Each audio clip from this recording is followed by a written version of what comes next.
wasn't expecting that. It's different. I didn't tell you I was going to do it, but I've been holding on to it for about 24 hours. No, about 18 hours. God! Good morning, everybody. Ben and Woods, 97.3 The Fan. Great to be here this morning and chat with all of you.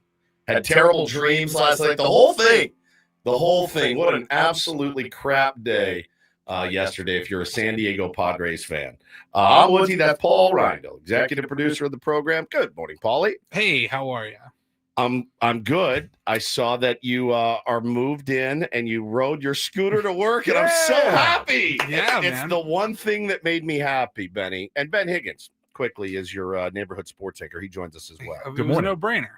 Easy. Absolutely no-brainer. I got off the elevator this morning, and we have motion-censored lights in here. And I didn't see Paulie's car, and I'd forgotten.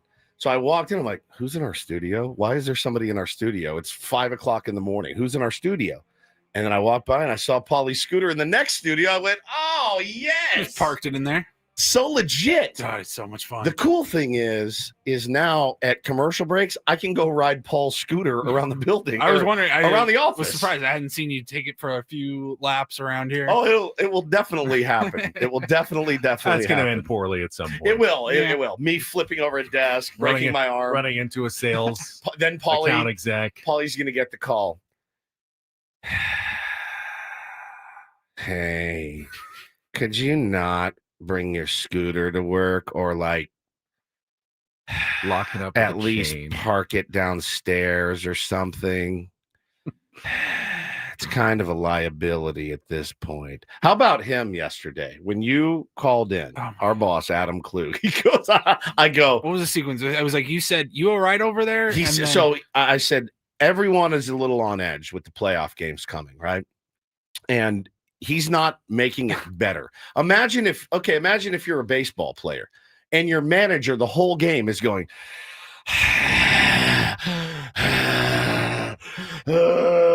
and it's just a nervous wreck. And you're already like a nervous guy like me. How am I going to respond to that? It's not good. And then I'm like, hey, dude, are you okay? He's like, I'm fine.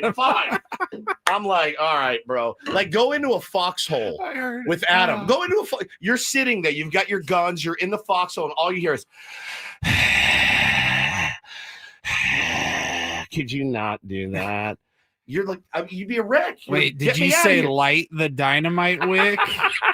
Oh, We I should forgot. get out of here. I lit the wrong one.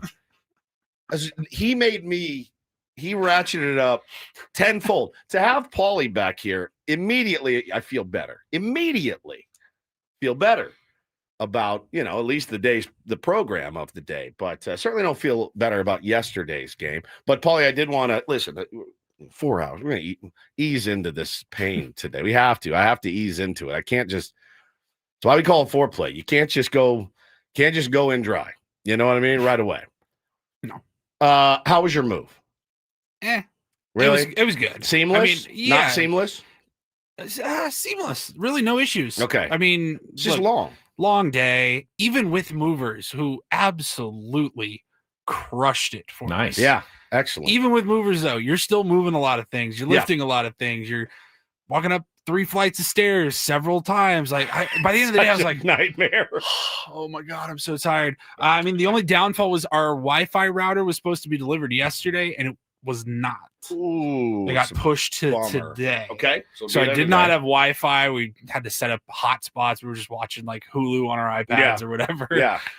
For some entertainment. But no, everything went pretty well. We just, still a ton of boxes, but just starting to unpack and turn the house into a home. Yeah, excellent, man. Well, I'm glad you got to do that and get it all done. At least it's a bit of a load off, right? Once you actually Oh are yeah, in. like once you got like when I signed the bill for the movers and they were gone and I shut the door, I was like, now okay, here we go. logistically with your big ass heavy scooter, do you bring It's it not up? that heavy. Okay, is it not? It's like 35, 40 You bring it pounds. upstairs? Yeah. You do. Okay, I was Yeah. gonna think maybe you leave it in the car. Oh, actually, we have a garage. I leave it in the garage. amazing! Perfect. Got a garage. Perfect. It's like a driving. Like I can just flip it up and drive right out. Any chance you guys would be willing to put a cot in there for your old pal Woodsy, just for anything, and maybe give me the code, just for any time I need it. if I have like a meeting and I need to go home nap somewhere, I can go to my cot. Yeah. They come in, I'm on my cot, smoking cigarettes, watching TV. I'll set you up in the garage. We'll turn it into like a little man cave. Yeah, Woodsy's The Corindle Cave. The Corindle Cave. That's right. It's funny. My wife, she's like waiting for the day. Like she's like thinking about Halloween coming up at the end of the month. She's like, the idea of like Woods coming over and you guys in the other room, like working on costumes or something, like doing something before a show. She's like, I love it. We have a meeting spot. Yeah. Yes. My wife in the chat, Hannah, says, no, Paul, do not. She also will not give me any of my own. I get no personal space. She has several areas around the house that are her personal spaces. I actually have zero. Our friends got one of those sheds and put it in their backyard. Like a tough shed? I don't know if one it's of a those tough shed. I think metal I don't think it's metal. Okay. I don't think it's plastic like the Fisher-Price ones either, but I think he has some sort of shed in the backyard that is his personal space. He can go in there. It is a tough shed. He's got a tough shed in his backyard that is his space. Now, I don't have any space. My wife, again, has one and a half. She's got 2.5 to 3 spaces of her own that I'm forbidden from. I would like some space. So I think a tough shed would be elite. Or Polly, write down Christmas idea. Christmas idea. Yeah. Could you imagine? I show him like, how am I supposed to get this thing home? Merry Christmas, buddy. We got you your own condo. I need my own space, right? Funny you say that. Okay. Tell me, I did something yesterday. I made a decision with the move. Uh-huh. Psychopath behavior or genius behavior? Let me know. So we have a 2-bedroom spot. Mm-hmm. Our second bedroom is going to be an office, right? Work area, etc.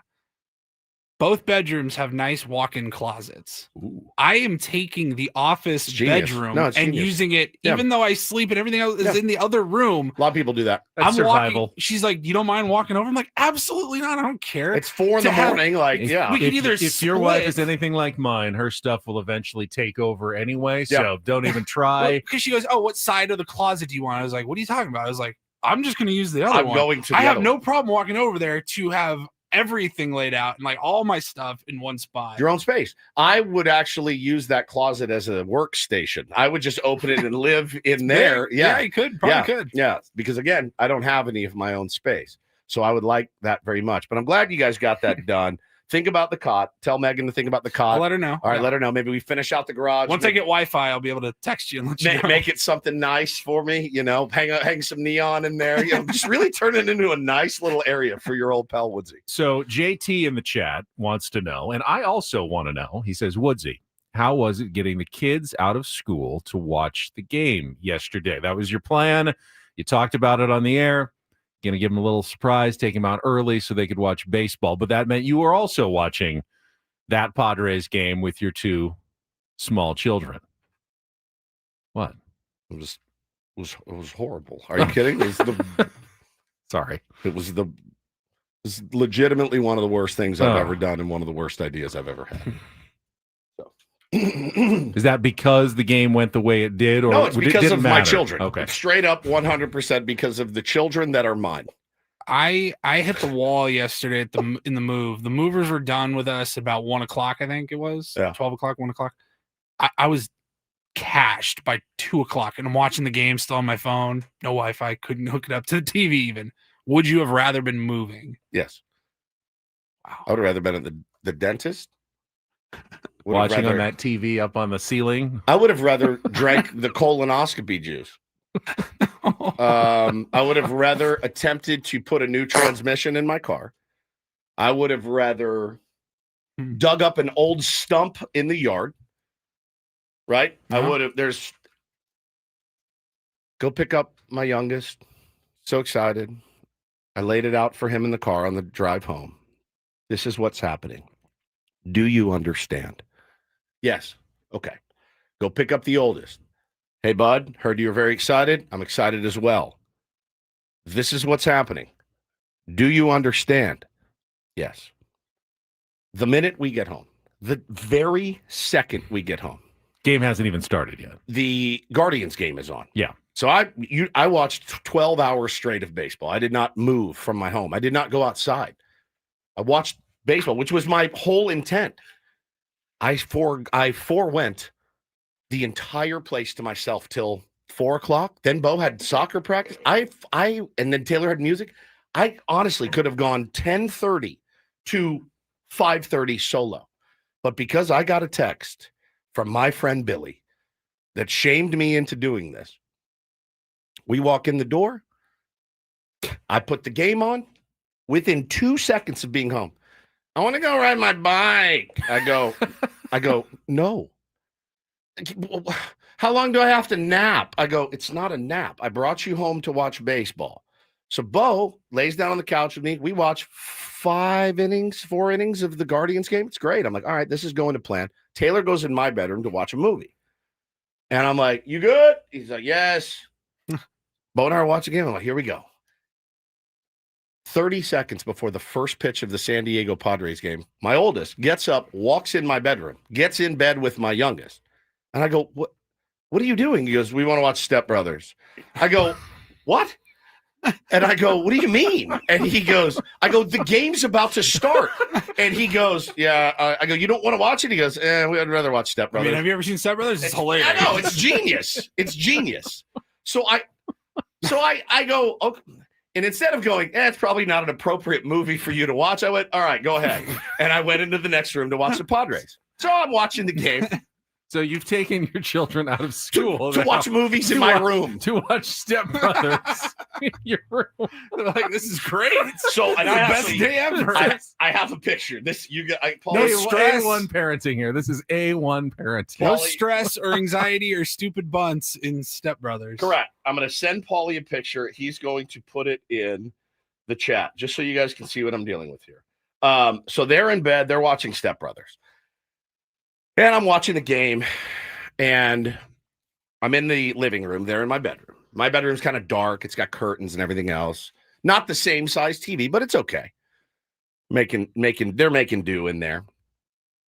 Then Taylor comes out after about 40 minutes of Step Brothers. How long do we have to sleep? I go, you don't have to sleep. I never said you have to sleep. You don't have to sleep. I didn't bring you home to sleep.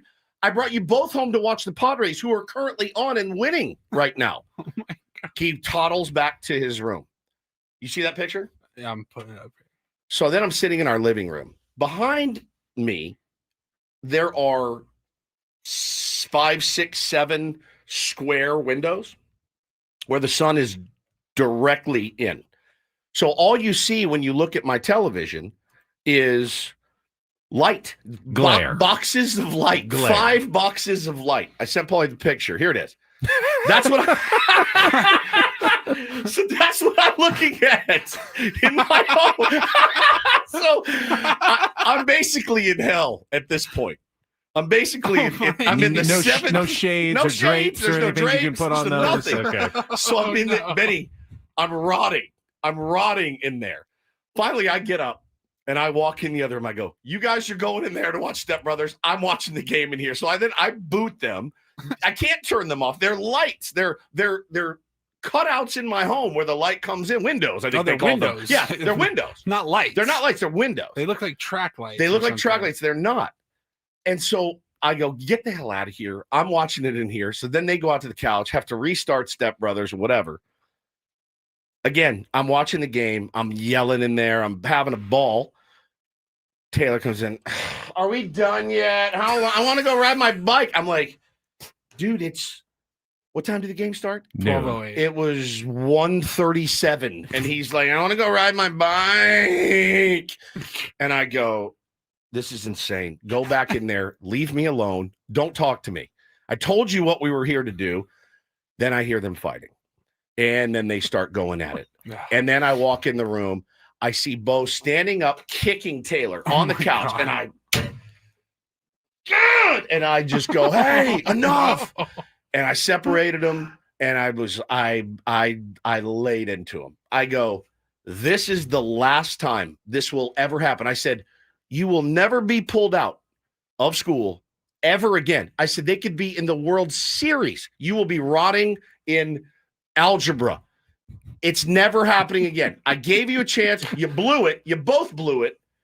How dumb do you have to be to get out of school like 5 hours early, and you guys effed it up. You both effed it up. How do you do this? How do you do this? Bo didn't watch 30 seconds of the game. Taylor watched less than that. It was a horrible, horrible, horrible experience.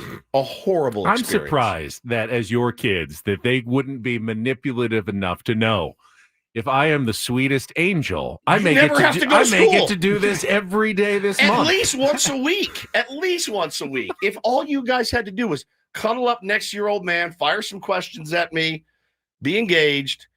It was horrible. Hannah says in the chat,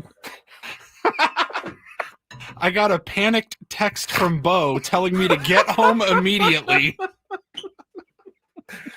Honestly, I'm not surprised. He's got his little watch, texting his mom. Get home immediately. Dad is losing his ass. I mean, Dad can't handle this. Get home immediately. Hey, Billy, if you're listening, what a horrible idea. A horrible, Dad is raging and Taylor is being rude. Yeah, I was so mad. So mad. Listen. Oh, man. I love those dudes. Like, there is no tomorrow. But yesterday, I was like, I can't believe you guys messed this up. I really can't. I mean, I gave you the keys to the kingdom. And it makes you think. You're like, you always talk about good decisions, bad decisions. I go, guys, this was the easiest decision. All you had to do was sit on you don't even have to watch the game. I don't care about that. Sit on the couch, shut your pie hole, and watch movies and snack and have a bowl. I go, you guys messed this up. You messed this up. You're on Easy Street. Easy Street, dude. And I go, I will never, ever pick you guys up school again. So I'm glad you asked. About that. Billy, maybe you want to bring over a drum set for Christmas. Maybe 2. How about that? Maybe a xylophone, maybe a trumpet or a trombone. Vuvuzela. Yeah, vuvuzela. How about 2 vuvuzelas? I go, it's just you build it up in your mind of like, this is going to be so kick-ass. This is going to be so much fun. It's going to be bonding. They'll never forget it. Oh, they'll never forget it. All right. But it's never going to happen. Well, I've got good news for you. Today, you have the much more relaxing opportunity of a 97.3 The Fan watch party. Join Bennett Woods, the Braden Sopranet Show, Gwen and Chris for a watch party at Park 101 in Carlsbad at noon. We're all going to be together watching Step Brothers. We're just going to put it on all the TVs at Park 101.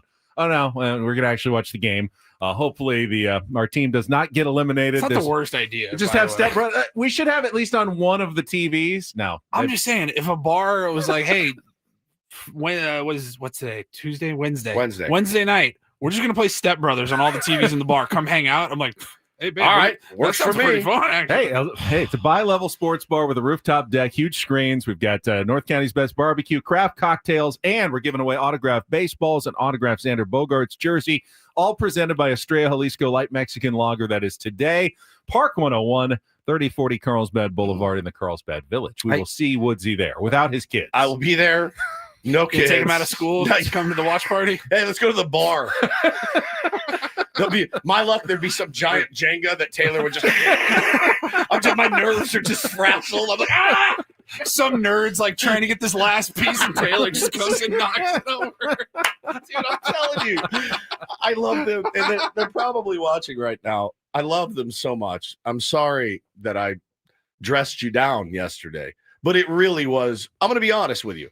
It was really a pathetic display by both of you to ruin the golden path. It was the goal. All you had to do was snack, watch, honestly, whatever movie you wanted. They could have been watching Porky's. I probably wouldn't have cared, dude. I really probably wouldn't have. I just wanted to watch the game with them. And it's not like I didn't get mad because they didn't want to watch the game with me. I kind of knew Taylor, at least. I was like, he's going to go watch Demon Hunter K-pop. I knew that. I knew it was going to happen. Bo disappointed me a little bit. I thought he would at least want to watch a couple of innings of the Padres. He didn't. Well, your mistake taking them out too early when the Guardians game was still on. Yeah, he's like, what? I watched 4 innings of baseball with you. And he did. He really, really did. All right, we have a pretty fun show planned for you. I think you kind of know what the menu is. Although, if you missed it yesterday, we do have a special guest very excited about coming in studio. We'll tell you about that right after a check of traffic with Kelly here on 97.3 The Fan. From the 855 Get Ross Traffic Center, protecting San Diego after accidents or injury, here's Kelly Danick. This game day traffic report is brought to you by Crystal Geyser, Alpine Spring Water. Good morning. Rough start for South 15 travelers in the North County. Accident involving a motorcycle just before Auto Park Way. It's got the two left lanes blocked. Then up ahead, reports of another accident involving a motorcycle. This one's near Camino del Norte. It's in the second lane from the left. If you're heading over to Coronado, leave a little extra time for travel because right now we are showing that bridge backed up at full span. What makes Crystal Geyser Alpine Spring Water different? They always bottle their Alpine Spring Water less than 1.5 miles from the spring source. And all of their bottles are made with 50% recycled plastic from their own recycling plants. Crystal Geyser, bottled at the spring source. I'm Kelly Danick with Ben and Woods, San Diego's #1 sports station, 97.3 The Fan. Going to be honest, we're probably going to spend the next 90 minutes mostly yelling at each other and yelling at you in the YouTube stream and arguing about bunting and Jackson Merrill, and it's going to get kind of awkward and maybe somewhat unpleasant as we go through the game and our crap up of Game 1 of the Wildcard series at Wrigley Field yesterday. There was some positives in terms of pitching performance, but we can discuss the 3-1 loss to the Chicago Cubs that puts the Padres season on the brink, and that will be the vast majority of the first half of our program. We'll probably even skip over Don't Do This today so we can focus in on the postseason. Then at 8 o'clock, joining us in studio, former Padres and Rockies manager Harry Ralston. Buddy Black is going to be in studio for an hour to talk playoff baseball, what he's been watching. There's tons of managerial openings now. Another one yesterday is Ron Washington was announced that he is not returning to the Los Angeles Angels. So was that about 4 or 5 jobs that are now open around the big league? Some interesting decisions coming up in Major League Baseball. Buddy Black is going to be with us in studio from 8 until 9 o'clock. So we're going to have to obviously take on Woods. And then in the final hour, we'll look ahead mostly to Game 2 today. We will also get live coverage of the pregame news conferences with Mike Shildt. Jay Cronenworth are both scheduled to speak at the podium. So we'll dip into Chicago. We'll also talk to Sammy Levitt in postseason mode in Wrigley Field as we did yesterday in our final hour as well. So lots of playoff baseball talk coming up. We will start with a complete wrap-up of Game 1 yesterday, the 3-1 loss to the Chicago Cubs. That is coming up next. Glad to have you with us. We will get through this together. I see a lot of dooming.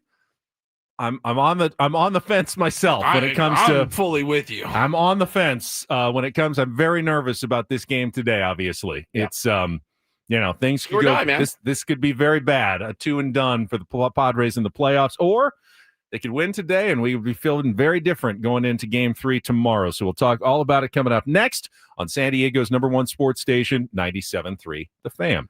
First, though, early reminder that if you haven't done so yet, if you have a family, whether you're in your 30s, 40s, or even approaching or in your 50s like Woods and I, and you don't have your estate documents in order, there's an easy and affordable way to get it done and get that peace of mind that knowing your family is going to be taken care of after you're gone. Yes, my sweet, sweet angels, probably at this point waiting to execute that trust and will, to be honest with you. But no, go to trustandwill.com, use the code radio20. When you check out, going to give you 20% off, right?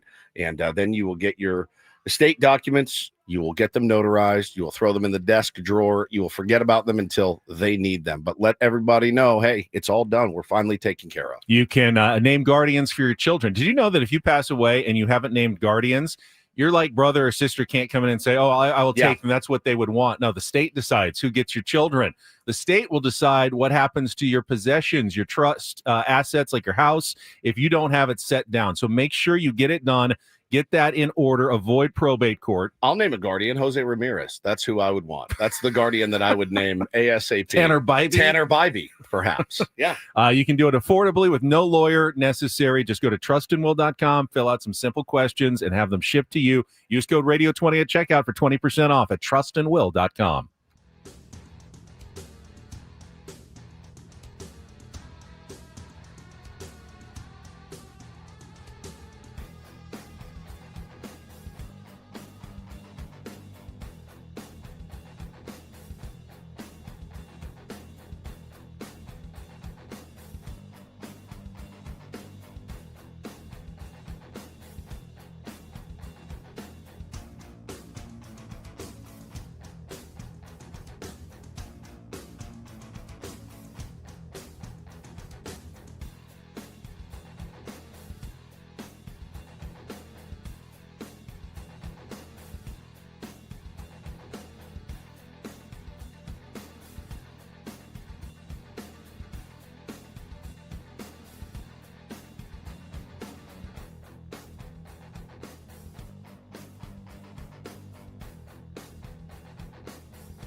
in this pool, on this roof. This is all for you.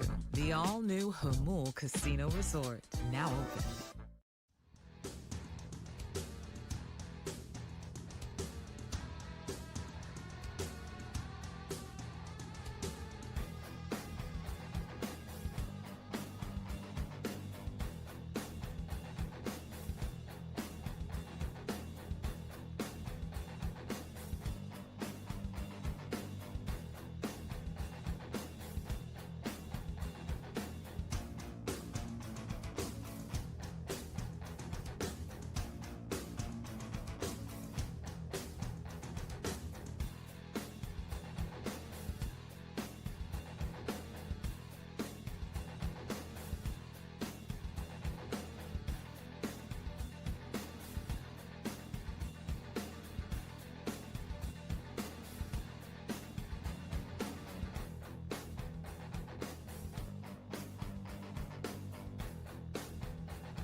This hour on The Fan is brought to you by Staples. The Staples HP Tech event is on. Now at Staples, tech smarter, not harder, with up to 40% off AI-powered PCs, plus up to 35% off select HP printers. America's most trusted printer brand. Offer ends 11/1. Staples, that was easy. I think, see if you guys agree with me. I'm going to acknowledge it once, and then I don't want to talk about it again. But I've seen it 10 million times since the end of the game yesterday. Yes, the Padres have scored one run in their last 33 playoff innings. Yeah. It's out there. We've all seen it. We've seen the tweet 100 times if I've seen it once. Yes, the Padres have struggled offensively in their last 3.5 playoff games, dating back 12 months ago to the Los Angeles Dodgers. I don't know if that is relevant to today at all, other than, yes, it is tough to score runs in the playoffs. In 3 of the 4 games yesterday, runs were very hard to come by, especially in the day games when you've got the suns and the shadows in the fall. Tough to score. It always is in the postseason, and runs are always at a premium, especially in an afternoon game like that at Wrigley Field. And it kind of went, Woods, yesterday as we expected it to. In many ways, that game played out, surprisingly almost, the way a lot of people predicted it would. Yeah, close, well pitched. Great defense. I mean, great defense. Cubs are a really good defensive team. Extremely. Dansby Swanson gets the game ball from the skip yesterday. Saved their bacon on more than one occasion yesterday, certainly. But yeah, it did. And I think, the things that we're going to lament are missed opportunities and poor execution. That's what it's all about. Also, what's coming. The culture conversation needs to be had at some point today. There is a culture with the San Diego Padres that I don't particularly like at all, and I don't think it's the right strategy for winning baseball games, and hasn't been the right strategy for winning baseball games since the dead ball era. I looked it up last night. I spent an inordinate amount of time looking at this stuff, and the culture of the San Diego Padres is scared. It's scared baseball. It's not smart baseball. There's a reason nobody else does it. There's a reason. The reason is that it's not smart and doesn't win baseball games. It's very simple. Very simple. You know? And that needs to be discussed. All right, we will talk about it. We will go through the entire game yesterday. Let's get to our Padres Wrap-Up. All the highlights and lowlights coming up right after traffic here on 97.3 The Fan. From the 855 Get Ross Traffic Center, protecting San Diego after accidents or injury, here's Kelly Danek. But just what we don't need, a crash on the Coronado Bridge. This is heading over to the island past the 5-car and motorcycle involved. Got the left lane blocked. In the North County, south on 15 for Auto Parkway. Another crash involving a motorcycle. This one's got the 2 left lanes blocked. I'm Kelly Danek with Ben & Woods, San Diego's #1 sports station, 97.3 The Fan. It's a shame if they lose. You got a problem.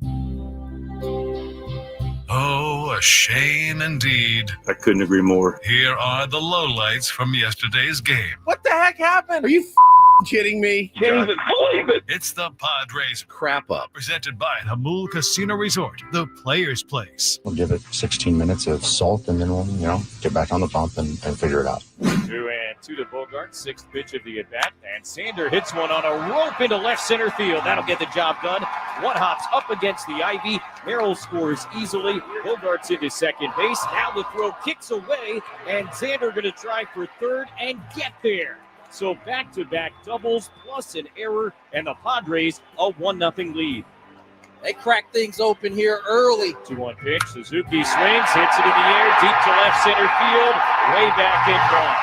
About halfway up the bleachers in left, and Seiya Suzuki, his first career postseason home run, a lead shot here in the 5th, and this game is tied 1-1. 2-2 to Carson Kelly. And that's in the air, deep to left field. Sheets is backing up. He is looking for the wall. He is at the wall, and it's going to go. First row behind the basket, and Carson Kelly, in his first career postseason game, goes deep. The Cubs have hit back-to-back home runs to begin the bottom of the 5th inning, and they now lead 2-1. 1-2 to Horner with guys on second and third, one out. The pitch from Estrada swung on, lifted in the air to center field, not too deep. Merrill coming on, he'll make the catch. Swanson's tagging. Here's the throw to the plate. It skips off the mound, up the first baseline, and a sac fly for Horner makes it 3-1 Cubs. Here's the 2-2.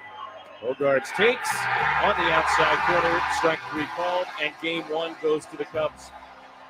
A magnificent performance by the Chicago bullpen. They retire all 14 batters that they face, and the back-to-back homers by Suzuki and Kelly in the bottom of the 5th turn out to be enough. Yeah, Jackson's on his own there, seeing the game, getting it over. It worked out to the point where we got Manny over and Logie infield hit. We got a chance to, extend the lead. That's what we're looking to do. And we just couldn't, we got our sac fly with 2 outs. You can make the argument that the first 4 innings went very well for the Padres and are also where the Padres lost the game yesterday against the Chicago Cubs. Kind of ironically, they got out to the lead that we really wanted to see them get out to there in the 2nd inning. Jackson Merrill blooping a little double down the right field line.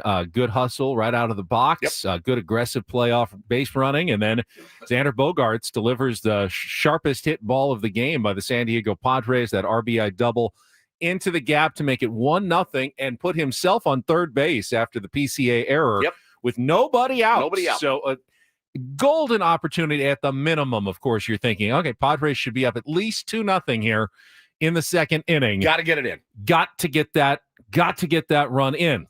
And I think that the story of the game obviously will be not getting that runner in and then not getting another runner in the 4th inning with a runner at third and less than 2 outs. I hesitate to just throw the blame, though, on the loss on Ryan O'Hearn. Right. His at-bat was not – both of his at-bats in those situations were not bad. In the 2nd inning, hit a 102-mile-an-hour rocket – through a drawn-in infield. He's trying to go up the middle there. He's trying to hit it hard there, and he did both of those things. And Dansby Swanson made a terrific play that kept the runner at third base, kept Xander Bogaerts at third base. I don't blame Xander for not – the contact play is not something you usually put on with nobody out. And even if it was, that ball was hit so hard and Dansby was up quickly, Xander might have been a dead duck at home had he been going in that situation. Which we would have absolutely flipped out about getting thrown out at home. Also, remember, Xander's got a bit of a bum wheel, right? And now it's well enough for him to play shortstop. It's well enough for him to run the bases. But at that point, I don't think his secondary was such that he was going to. And you've got another chance coming up with one out to get that run in. So you play that conservatively. Yeah. Hindsight, take your shot, right? Obviously, everybody says there, that. I mean, the strategy is sound to not have the contact play on. And again, I think he would have been out at home just based on how hard the ball was hit and how quickly Dansby Swanson got up with it. So it's 490 XBA on that play, on that hit by That's expected O'Hearn. batting average. That's almost 500. That's a great XBA. That's a hit a lot of the time, and the Padres have a rally going. Who knows what happens? But credit to Dansby Swanson, made the play. Next up, of course, is Gavin Sheets. Now, we talked about it before the game. This is a lefty lane, lefty. O'Hearn, Sheets, Cronenworth that is going to be vulnerable to Cubs starting pitchers like Matthew Boyd and today's bulk pitcher Shota Imanaga, as well as their bullpen. And it comes into play as Gavin Sheets hits a weak pop-up, I believe, in that situation. Yep. That is no chance of scoring the runner at third. Just brutal. And then, of course, Jake Cronenworth comes up. He hits a chopper up the middle, and you don't score that run from third. And now you're feeling deflating. Like it's a huge wasted opportunity. Yeah, super, super deflating there.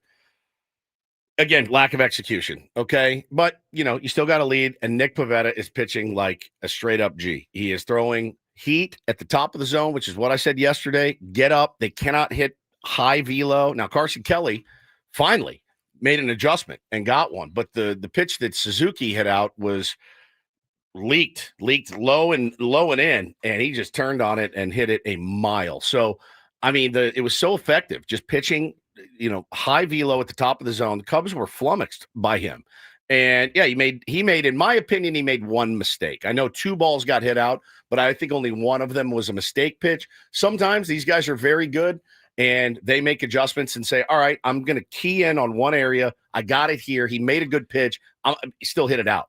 So I don't even think that was a mistake to Kelly. I think the pitch to Seiya was a mistake. It leaked down, it leaked in, and he got it. And it happens. But, 2 solo shots there, it sucks, but it's not the worst outcome because you still have a way to score runs and you just didn't. Nick Pivetta said as much after the game. Pitch to Suzuki was definitely a mistake, not where he wanted it. Yeah.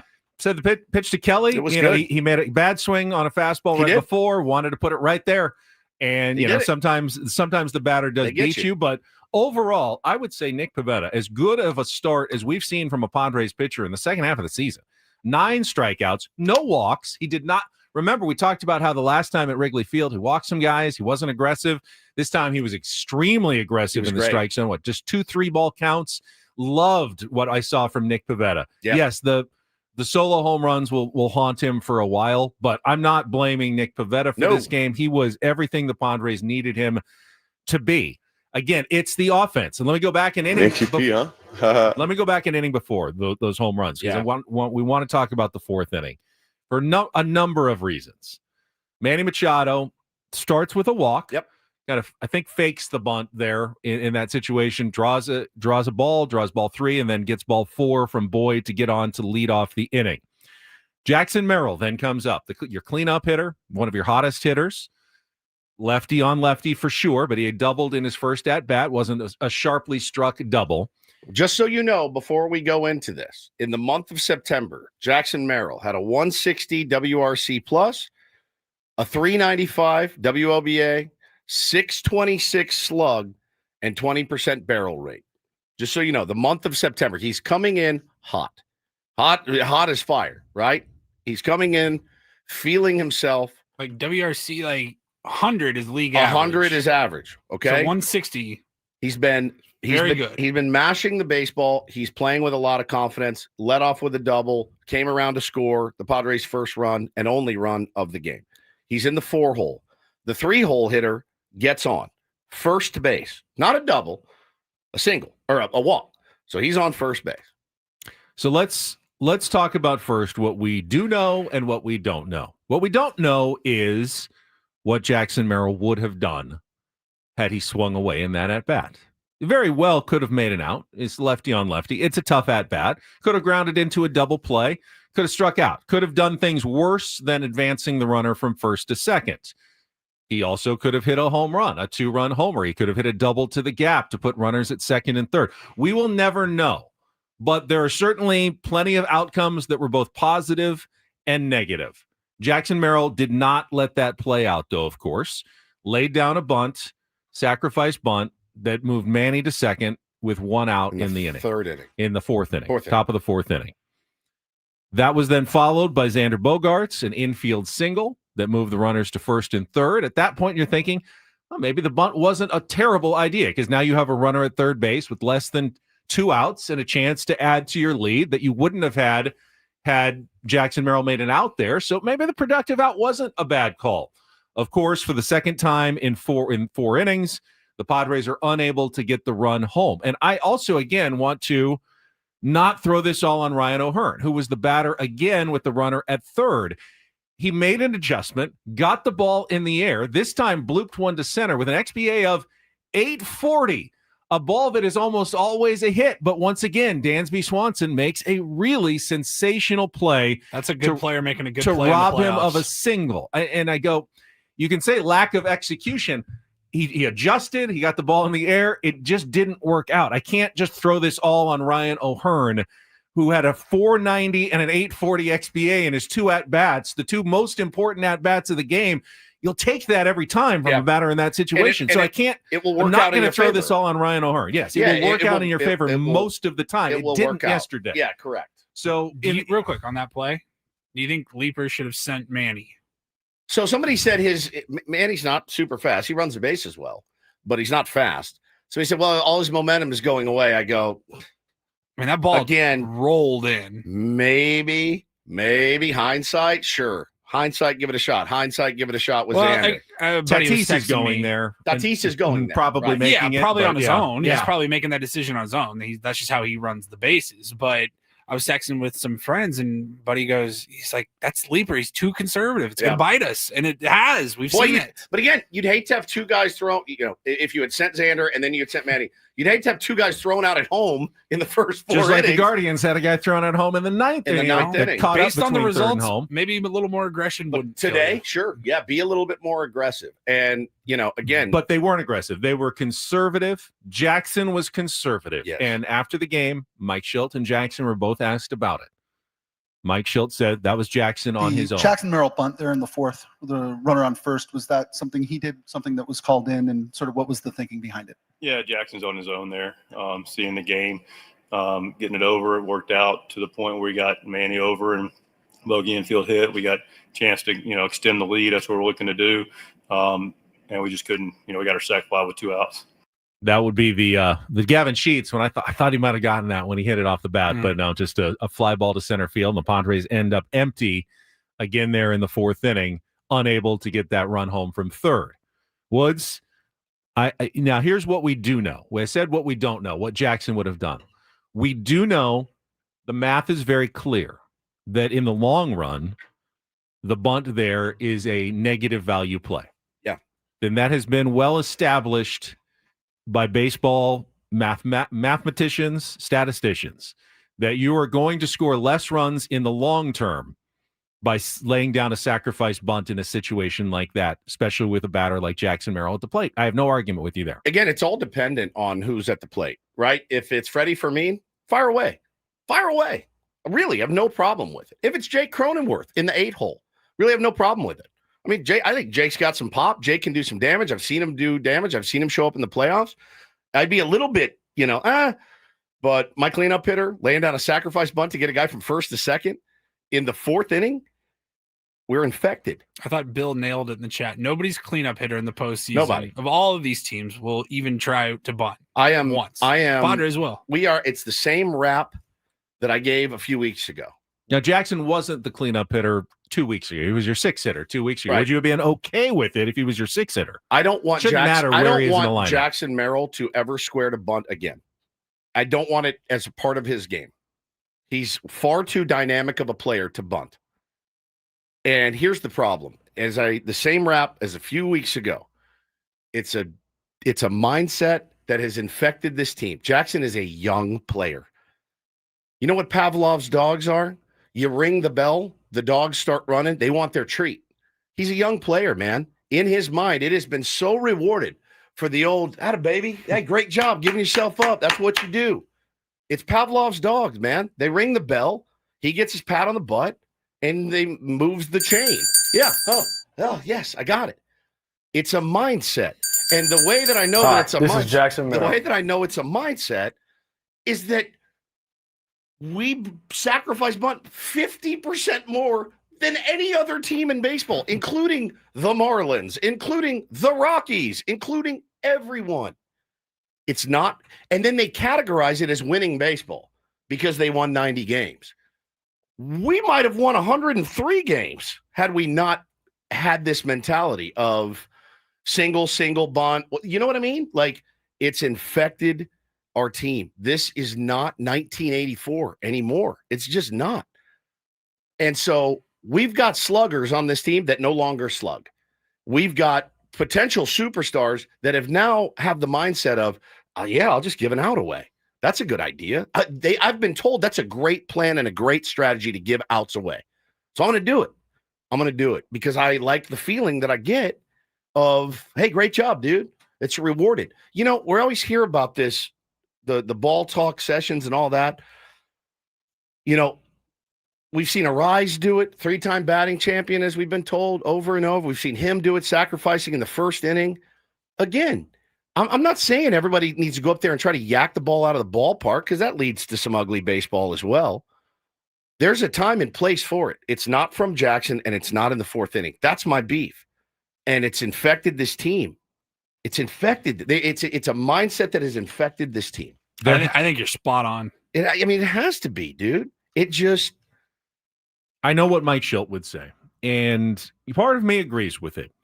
You want a team that is willing to sacrifice for each other. Of course. And give them, not worry about their own stats in order to benefit the team. That is a good culture. And Mike Shildt has established, in that sense, a good culture that has played winning baseball the last 2 years for the San Diego Padres.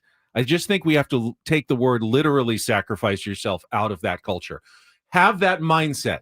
I am here for the team, whatever the team needs. I am willing to sacrifice myself, but don't actually sacrifice yourself for the team because that doesn't help the team. And listen, that mentality has nothing to do with the absolutely dismal performance from the top of our order. So I don't want to put all of this on Jackson Merrill. Obviously, it was not a great play. It didn't work out. But the top of our order has to be better. Fernando Tatis Jr. had some of the worst ABs I've ever seen him have. Going after the away pitch, trying to pull that pitch, he was so jumpy, so antsy, and I get it. He's fired up. He's had success in the playoffs. He probably thought this sets up. I mean, he did. Matthew Boyd sets up really well for Fernando Tatis Jr. He got jumpy. It happens to the greatest of them, all of them. Get a little jumpy in the playoffs. He did. He had terrible ABs. Manny, got to be better. Arise, can't have it. Those 3 guys right there sunk this team yesterday. We'll talk about the lack of offense late in the game. Continue our discussion of Game 1 of the Wildcard series. Remember, Bud Black going to join us in studio in just over 1 hour. Ben and Woods continuing on a playoff Wednesday here on San Diego's #1 sports station, 97.3 The Fan.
Bennett and Buck, hour number 2. I saw that, Paulie, on the YouTube stream. Oh, is it not up there still? It was just for a last moment? segment. You can just leave it. There it is. My new nickname. Buck. I don't see it. Oh, there it is. Buck Funting. Last name, Yeah. Funting. Yeah, first name Buck. Last name Funting. We're talking about, obviously, the Padres 3-1 loss to the Cubs yesterday. Were you okay, Buck, with Matt Shaw bunting in the 8th inning with the Cubs up 2-1 against Jeremiah Estrada? Number 9 hitter, a righty-on-righty matchup, had a lead single, runner on first, just like the Padres had in the 4th inning with a 1-run lead, trying to extend that lead, playing for 1 run that inning. Yeah. You were okay absolutely. with that. Okay. Just like I said earlier, Freddie Fermin needs to get one down later today. Again, it's not that I hate bunting as a whole. I hate bunting 50% more, sacrifice bunting 50% more. David J with a really good point yesterday. What did they say on the broadcast? Matt Shaw never bunted at the big league level, never dropped down a bunt. Apparently, you don't have to do it 400 times a season to get it down. That was something that the Padres thought could be an advantage for them. Correct. Hey, it's not. We've done it. We've normalized this culture. When you need a big one in the postseason, we're going to be able to lay it down. Well, the Cubs hadn't, but they were able to lay it down anyway. I loved that quote from David. I loved it. I thought it was genius. Yeah, you don't have to do it 400 times a year to get one down in a big moment. You know, he's bunted before. Guys are capable of doing it. We have taken it as a part of our offense. Matt Shaw got plenty of props from color analyst Ben McDonald on the television broadcast for keeping that bunt away from Manny Machado. Let's talk about that. What? Let's talk about the broadcast a little. I listened to Jesse and Tony early, but I did catch some of the ABC telecast with Kevin Brown, Jessica Mendoza, Ben McDonald, and Jesse Rogers. All right. So Kevin Brown, I think we can all agree, is fantastic. He was good. Jesse Rogers, when they cut down him for his interviews, fantastic. Jessica Mendoza hates the Padres. She loves the Dodgers. She's like a Dodger fan since birth. That's okay. It happens. It's going to, your biases will bleed through.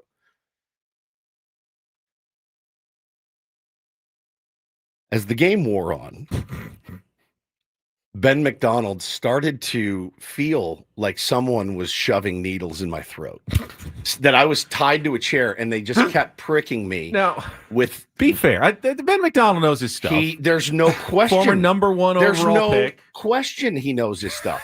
There's no question. I'm not questioning his baseball acumen. I'm questioning his delivery is what I'm after a while when you're just seething because your team is, bunting and not getting guys in. All you hear is every time he spoke, I just pictured Ernest, like Jim Varney, Ernest Goes to Camp. And it started to make me insane.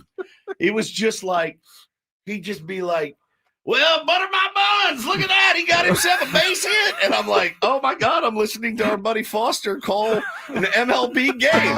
Hey, oh, boy, look at that. He's about as useless as a screen door on a submarine. I can't believe it. He thinks the sun comes up just to hear him crow. I'm like, what is happening right now? I'm busier than a one-legged man in an ass-kicking contest. What the hell? What am I watching here? Hee-haw? It got me, dude. Hey, Vern.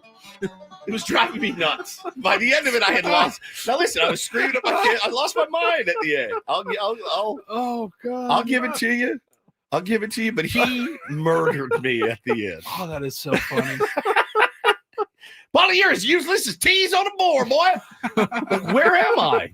I was back on the farm. Like, it was awful, dude. It was awful. He's Baton Rouge, Louisiana native. Went to LSU. Indeed, number 1 overall pick in 1989. Didn't have a great MLB career, but he should have. I had 7,000 Ben McDonald rookie cards because I thought he was going to be the next Tom Seaver. He threw the nastiest yacker I've ever seen in my whole life. Him and Greg Olson, they were on the same team. And I go, who's going to beat the Orioles ever? These guys are incredible. And I'm sure. And Kevin Brown's a G, dude. He was great. I wonder in the course of 162, if he goes home to his wife and he's like, he literally has a piece of straw hanging out of his mouth. I don't know what to do at this point. Like, it's driving me insane. He was making, so they have the same crew today, right? Yeah. Just make sure you listen, Matt. So when you're, oh, There was a point. I even knew. I had looked up. I knew who. I mean, I booked Jesse Rogers the other day. Like, I knew who the broadcast crew was, and yet, I had gotten the movers out. The movers left yesterday in the first inning. So I finally, I sit down. It's like the second inning. I'm watching on my phone, and there was a moment where I go, who the F is this guy? Yeah, who is this guy? What am I listening to right now? Is this Foghorn Leghorn? Ernest goes to Wrigley. That's what it felt like to me, dude. Like, hey, Ernest, you want to come up and call a game? Just killed me, man. And again, if we're up 7-1, I'm probably coming here today going, man, how great was that? He was all countrified. It was so fun. We were getting killed, and just you could see it slipping away. So every time he did one of his little, boy, you catch more flies with honey, I'm like, I'm gonna die. I want to die. It just really started to grate on me at the end. It's so stupid. So that was that. Oh man. Let's look big picture. What did the Cubs do better than the Padres? What did the Padres do better than the Cubs in the game yesterday? They executed, man. They executed defensively when they had to. Padres didn't make any defensive mistakes at all, I would say. You know what? Manny turned a good double play. He did. That was a nice DP. I don't think there was one area of defense that I would say where the Padres slipped. Now, did they have the opportunity to make any spectacular plays? I don't think so. Just the way baseball kind of works. I don't think there was any slip-ups at all from the Padres in the field in the game. Honestly, there was just one play that stood out to me. The guy, the flare into left. The one that Gavin Sheets they talked about. Ramon Laureano might have caught that one if he was. I think he got. I don't think he got a good jump. Number one. And again, I was texting with. I was actually texting with Skip Schumacher yesterday, and he goes, "Man, let me tell you." He goes, "The shadows are real," and I go, "I have no doubt. You don't need to be a big league manager to know that the shadows out there are nasty. You can't see it off the bat. How many times did we? Ian Happ almost booted one. Yeah. What in the first inning? I mean. He had sunglasses on the back of his head. Was that when PCA came flying and got it at the last second? He came in, but Happ found it and then came back and ran 7 steps in at the last minute. Oh, there it is. And then he found it. Arise, made the pop-up catches. They looked a little dicey, but he caught them. The Padres did. They did fine what they had to do. That single did not end up hurting Adrian Morejon, who got the double play. God, he was brilliant. Nice turn by Manny, and he got the pop-up there after 2, very softly hit singles.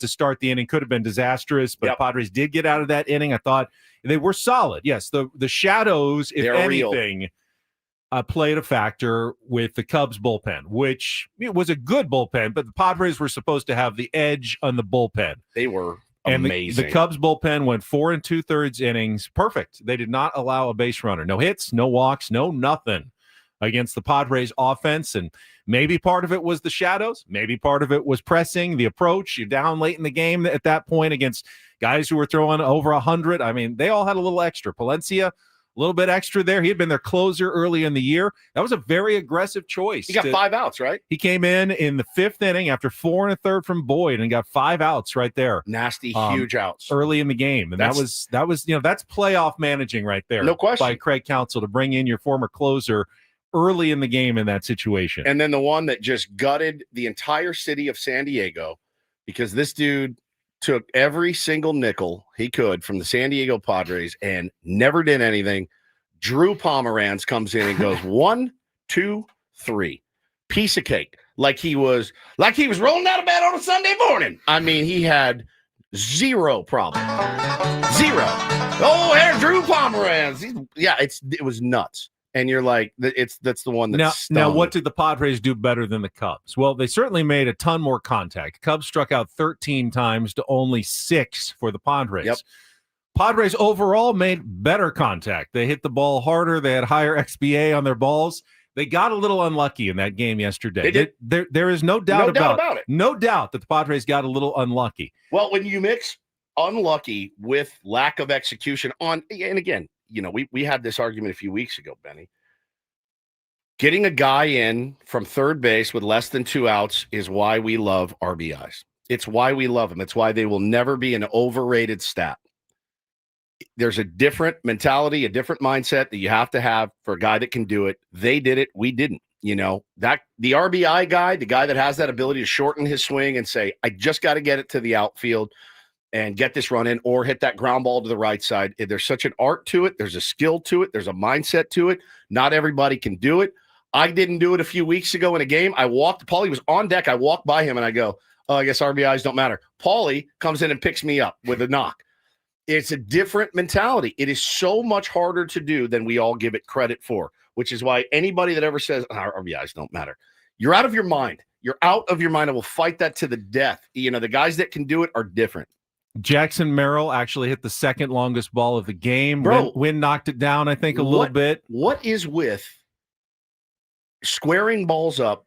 I mean, if hitting the ball to the warning track was the art of the game, we would be the best team in baseball. The best team in baseball. Nobody hits more warning track shots than we do. And Carson Kelly, give him credit. It was a tough pitch to hit. It's a routine fly out at most places, only a home run in 3 ballparks. Wrigley Field is one of them. So Padres definitely got a little unlucky in that game yesterday. The problem is that, no team has come back from losing the first game since they instituted the wild card round in 2022. Now, the Padres did do it before that in the COVID season in 2020. Remember, they lost game 1 to the St. Louis Cardinals and then fell behind in game 2, then came back and won that game, won game 3, and advanced to the division series. So there's a fairly recent precedent of the Padres coming back in that situation.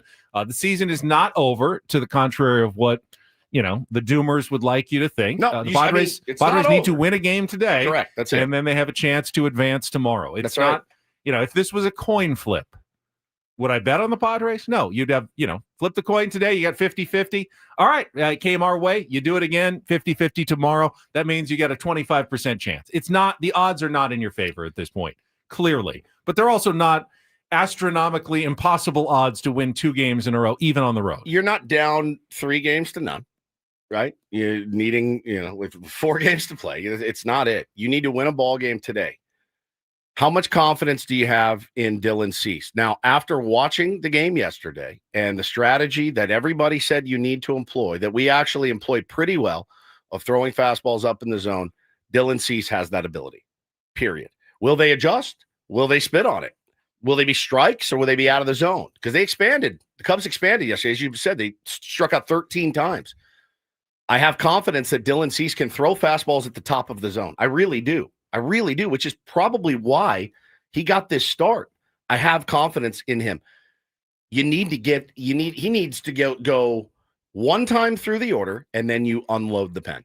You unload it. Whatever you have to do, but you have to have a lead. Fernando Tatis Jr. is going to be not going up against Shota Imanaga. It's going to be against Andrew Kittredge, who K'd him yesterday.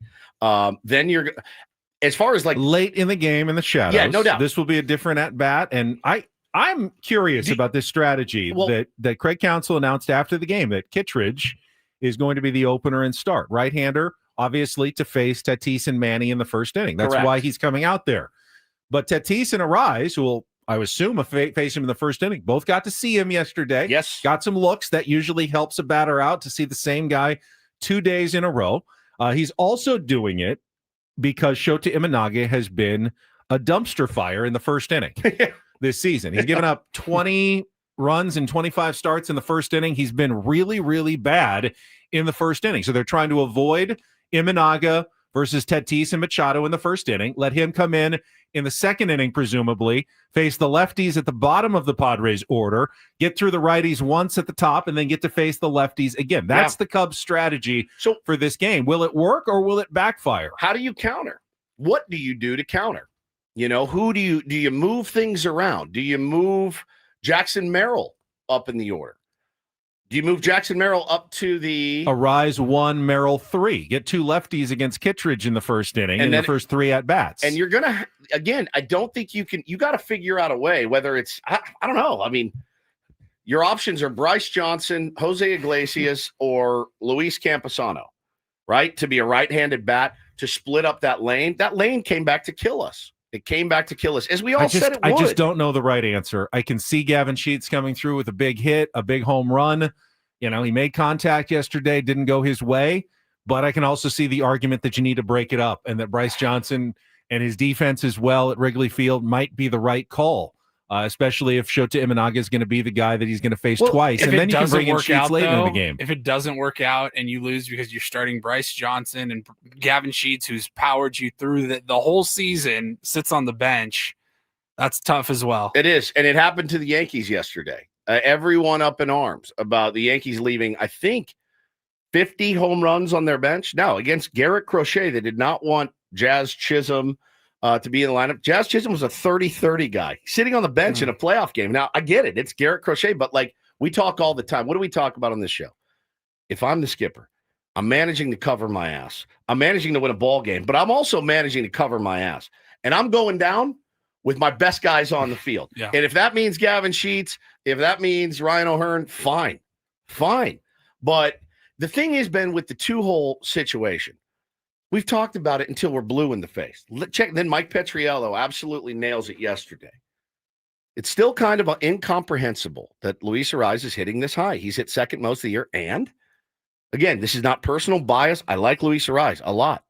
San Diego's number 2 hitters all season long were tied for last in runs scored, 29th in runs driven in, 27th in OBP, and 29th in run value. The quote, I don't get it. Tied for last, 29th, 27th, 29th. It seems like an obvious solution. You know, maybe you go Arraez, Toddy, Merrill. And then they're going to have to face Imanaga at some point anyway. Do you want Arraez, though, getting more ABs than anybody else? That's the other thing that you have to worry about. You could get squirrely if you wanted to. Your back's against the wall. You could throw out a lineup, Ben, that is going to look a little bit different and probably not going to be super comfortable, and you're probably going to hurt some feelings doing it, but you might have to try it. You know, do you take the bat out of Manny's hands in the first innings against Kittredge?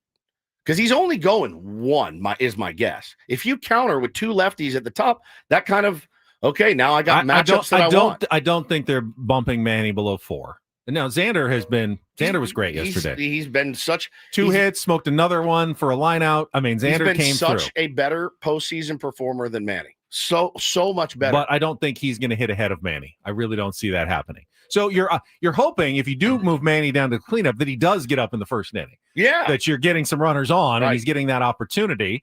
And then what? Is O'Hearn 5th and Bogart 6th? And is that how you separate the lefty lane a little bit? I think that's the logical solution. Arraez, Tatis, Merrill, Manny, O'Hearn, Bogarts, Sheets, Fermin, Cronenworth or Fermin. You'll have 2 lefties one way, either 7-8 or 9-1, but that does somewhat mitigate your lefty lane by doing that. And you've had Arraez hit first. Oh, it does. It absolutely mitigates it. There's no more lane. There's no more back-to-back. There's always going to be a back-to-back somewhere. You don't have to. You can't have righty-lefty all the way through. At some point, 9-1, you're going to have back-to-back hitters at the same. Yeah. Somewhere you're going to have 9-1, you will. Yeah. That's true. But there's no way to avoid that. The other team will also have either 2 righties or 2 lefties at some point, even if you alternate, because 9-1 will always be the same. So that's one way you could do that, but it means Arraez getting the most at-bats, which Family Man Bro says is criminal. Unless he gets 3 hits, and then it's genius. Yeah. Yeah, and the way around it is if you literally put Jose Iglesias as your DH or Luis Camposano as your DH or Bryce Johnson as your left fielder. Take Sheets out until later in the game when they put in another righty. Yeah, correct. And again, I think it's very important that you score off of in the first couple of. You do not want to see Palencia again in the shadows. You do not want to see Keller with them having a lead again in the shadows. The shadows are going to be the same. The other question, we got to take a quick timeout, but we're gonna bump. Don't do this because I want to talk about this game. I also want to talk about the other games yesterday, and we got Bud Black coming in at 8. Do you go to Michael King at some point in this game with your season on the line? Can you? I think you do. Can your season end without ever having Michael King get into a game? Will we see him at some point today? If you had asked me that 6 months ago, I would have said you're out of your mind. Of course. But now things have changed. All right, things have changed. We'll talk about that coming up next. Take a quick time out. More Ben and Woods on the way after traffic on San Diego's #1 sports station, 97.3 The Fan. Gambling problem? Call 1-800-GAMBLER. GEGE 0000466. For a full list of games and rules, play at 7 Mile Casino. Visit 7milecasino.com. One way or another, we're all going to need to exhale here. Friday, just take a deep breath. And if you need a place to go to have a good time, a 7 Mile Casino is our place. Our card room, the best one in San Diego, and it is so close and easy to get to. When you walk in, you're going to be amazed. The atmosphere, the friendliness, the cleanliness, no smoke, no slot machines. You're just going to go in and go, this is like a cool restaurant club that happens to also be a great card room. Yeah, they got Texas Hold'em, Pai Gow, Baccarat, and California-style blackjack, my personal favorite. But, watching playoff baseball is way sitting down playing California-style blackjack is way more relaxing than watching playoff baseball. It really is. So if you need a break today, great place to go. 7 Mile Enjoy Casino. the patio. It overlooks San Diego Bay. You can see out to the Silver Strand, the Coronado Cays. It's really beautiful at 7 Mile Casino, and it does not require a 50-minute drive out into the East County and back, a parking garage to navigate, usually some heat this time of year as well. Please check it out today. 7 Mile Casino, just 7 minutes from downtown.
And this pool on this roof.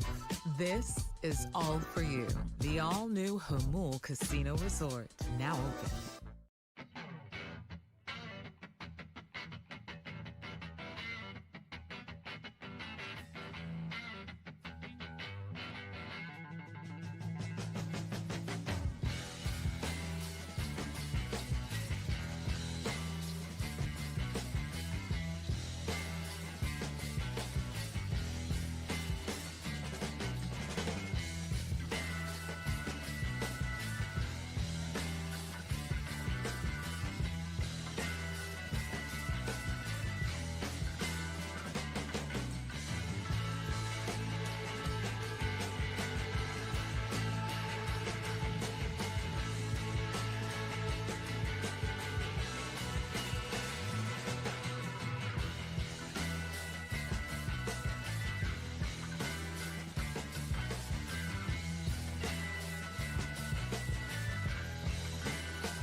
Given over Don't Do This, a little behind this morning. Had we brought you Don't Do This, it would have been brought to you by Trust and Will. Don't leave your entire estate, house, kids, and life savings up to chance if and when you die. Do set up Trust and Will online at trustandwill.com. This is a lot more affordable than you think. Visit trustandwill.com for more info. Clearly, today, Woods, is all hands on deck. It's an elimination game. Yeah. You can't leave anything on the table. Everything goes in trying to win this baseball game today. There is no tomorrow. But let's say things go well. Yeah. Let's imagine a universe like yesterday's where your starting pitching from Dylan Cease is pretty good. And, he gets through 3 shutout innings. What's your plan? Are you bringing in Michael King next? Are you bringing in Adrian Morejon or Wandy Peralta against lefties and then bringing in Michael King in the 5th inning? Are you letting Dylan Cease go into the 4th inning if he gets through 3 innings unscathed? That's a hard no. It's a hard. So one time through the order for Dylan Cease is all you're asking. 3 innings, 1 hit ball. Done. He's done. And you're still, yeah. I agree. The numbers: 9 up, 9 down, 9 strikeouts. See ya. He's done. You're 3 innings of Dylan Cease. And then, I mean, look, it's not. You saw this go on in New York last night with pulling Max Fried at 102 pitches, and everyone is crushing Aaron Boone. Crushing. Dylan Cease isn't Max Fried. Dylan Cease is untrustworthy. He's not he hasn't been a postseason performer at all. Not even a little. B, the numbers tell you second time through the order for this guy is a train wreck. So don't tempt fate in an elimination game. This isn't one of those where you're like, well, it really sets us up well for the next day or the next series. No, there is no next day. There is no next series. I'm going down swinging. He has a career 12.91 ERA in the postseason. Yeah, dude. He hasn't been most good. of that is last year against the Dodgers in Game 1 and Game 4, which he only pitched 4 innings total in those 2 games and gave up 5 or 6 runs. So that's most of his postseason ERA. He pitched once with the White Sox 7.2 innings. Yeah, but it's a very small sample size. Yeah, but what's not a small sample size? The entire season is a big sample size. It is. It's a huge Now, one. he had a 2.8 ERA down the stretch in September. Great. Pitched well at the end of the season. Go get me at the most probably 10. No, he's not facing Bush. If he gives 1 through 9, he's not facing unless we're up 6-0. All right. I agree with you. I think ideal situation, 9 up, 9 down, and then you bring in Adrian Morejon to get the Bush, Happ, Tucker, in the 4th inning, top of the order there. And then I think you go to Michael King for the 5th and the 6th as you go through perhaps at that point. Yep. And then hopefully you've got a lead going into the 7th and you deploy Mason Miller. I think it's 2. Mason Miller for 5 outs and Robert Suarez for 4. Some combination of that to try to get you to the finish line. To me, that is the plan. And then on, Thursday, you got Yu Darvish starting. And again, everyone in the bullpen is available. You've hopefully got, most guys rested. Miller will have gone twice in a row, but you need Mason Miller for another, inning. I think he's got it in him knowing there's an off day on Friday or 150 off days coming up right after that. He's incredible. He's incredible. He's an incredible pitcher. Converting him to a starter. I'm like, okay. Cool Arrow says this plan sucks. Why? Why well, does it suck? would you rather see David Morgan, No. someone else in the middle innings? No. Would you rather see Bradley Rodriguez? No. Or would you rather see Michael King? Michael King. Now, you said something, Woods, heading into the last commercial break, something along the lines of things have changed. And I remember I asked, I don't know if it was Monday or late last week, like, if you're managing, like, do you change your plans at all for games 2 and 3 based on how game 1 went? Like, they were pretty clear. They said Dylan Cease is starting game 2, but like after seeing that result and being down and now facing elimination heading into today's game, would that change anything if you were the manager? Would you be like, man, maybe we should start King. No, maybe we should start Darvish. Because again, I think the matchup, albeit it's on the road, he's not pitched well on the road. I understand all that. But the matchup against that team in particular, Paulie, if it was the Dodgers, maybe I probably would go Michael King. If it was another team, I probably would go Michael King. Because it's the Cubs that can't hit velo up, I'm going to go with my guy that throws the second hardest on the team, essentially, maybe the third. And I'm going to tell him, You throw heaters up in the zone, sliders away, don't hang your slider, and I think we'll be in good shape. I think you can get those 9 outs that we so desperately need from you. And then I'm aggressive after that. I'm very aggressive with Adrian Morahone, and I'm very aggressive with Mason Miller, and I'm very aggressive potentially with Michael King as well.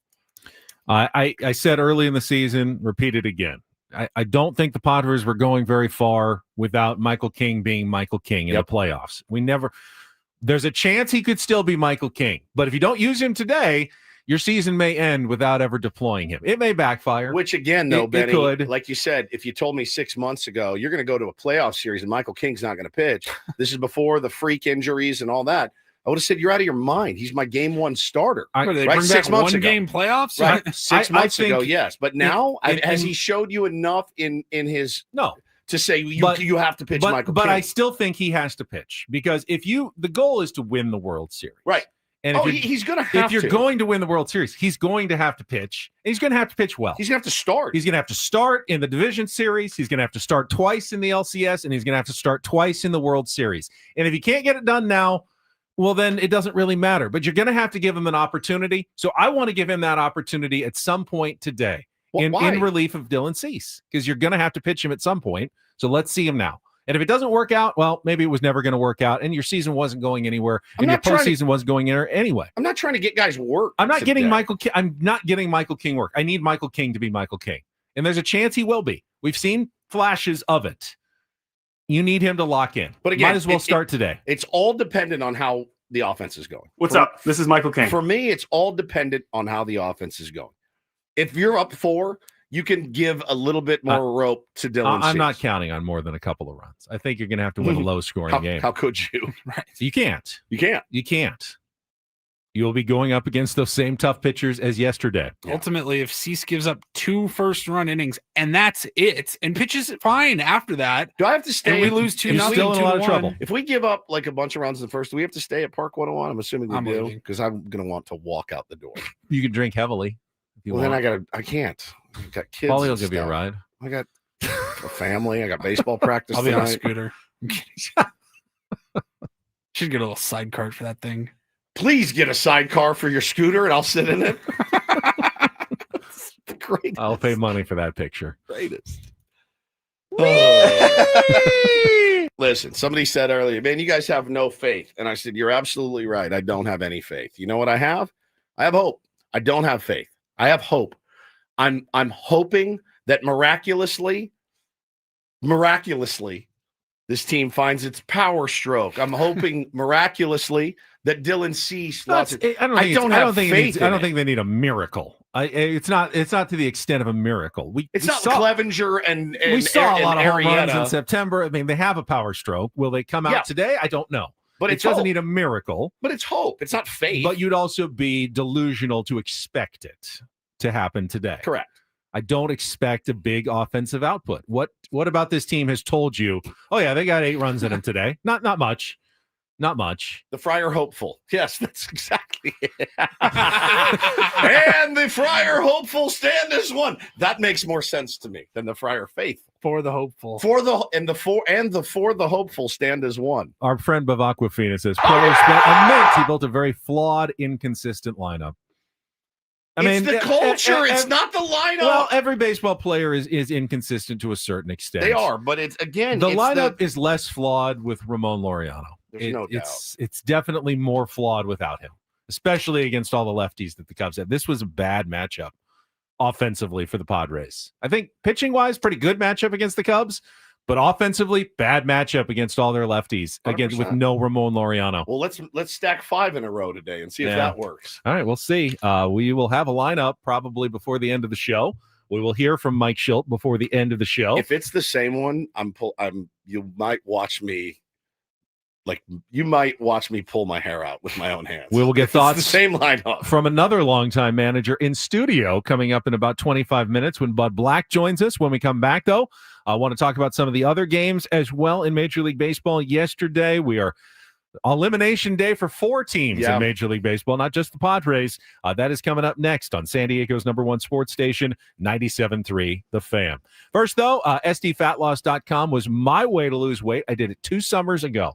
And I had done other weight loss programs. I had done the shakes and I didn't like it, but I got through it and I lost weight. But the problem was, once I went back to real food, I immediately gained the weight back. Within 6 to 8 months, I was pretty much back up to what I was before. I could not maintain my weight loss. But with SDFatLoss.com, I lost the weight fast, 40 pounds in 60 days, and I have maintained every single pound of weight loss for over 2 years. They will explain how to do it, how to change your metabolism, how to jumpstart your body to lose weight fast, up to a pound of fat per day and 10 to 20% of your body weight in just 60 days with no injections and no exercise and eating foods you like. I ate a lot of steak and chicken and vegetables. You can do fish, whatever you want. They will explain it and tell you when to eat, how much to eat. Yeah, it'll be rough for a couple of days. I got used to it really quickly, and then the weight came off and getting on that scale. A delight. Join the tier ones who have already lost a ton of weight and sign up. Set up your free consultation today at SDFatLoss.com. SDFatLoss.com for your free consultation, and by December, you could already have the weight off before Christmas season. It's SDFatLoss.com. Results may vary.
And this pool on this roof.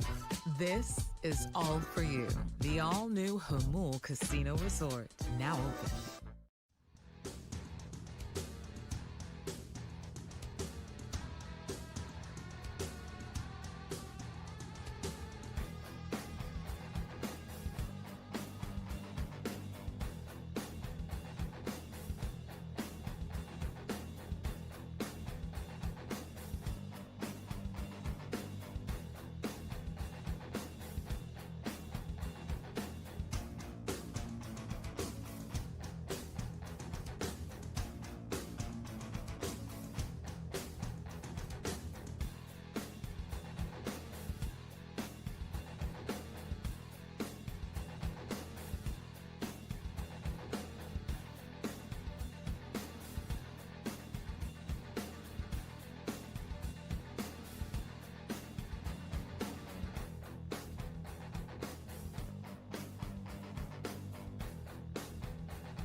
Yet another managerial opening in Major League Baseball this morning. Get to that in just a second. First, you can join us later today at Park 101 in Carlsbad for our 97.3 The Fan postseason watch party.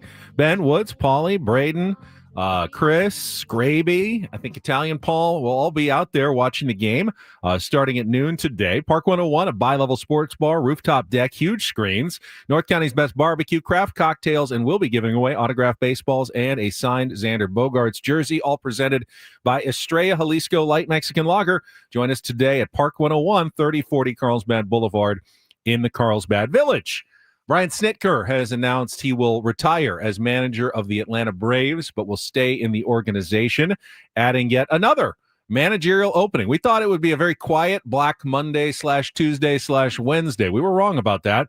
That is now, I believe, 5 managerial openings. Ron Washington won't return. Yep. Bruce Bochy won't return. The Giants fired Bob Melvin, and the Twins fired Rocco Baldelli. And now Brian Snitker. Plus, you have, I think, Pittsburgh is still. I think no, they kept their Kelly, manager. Yep.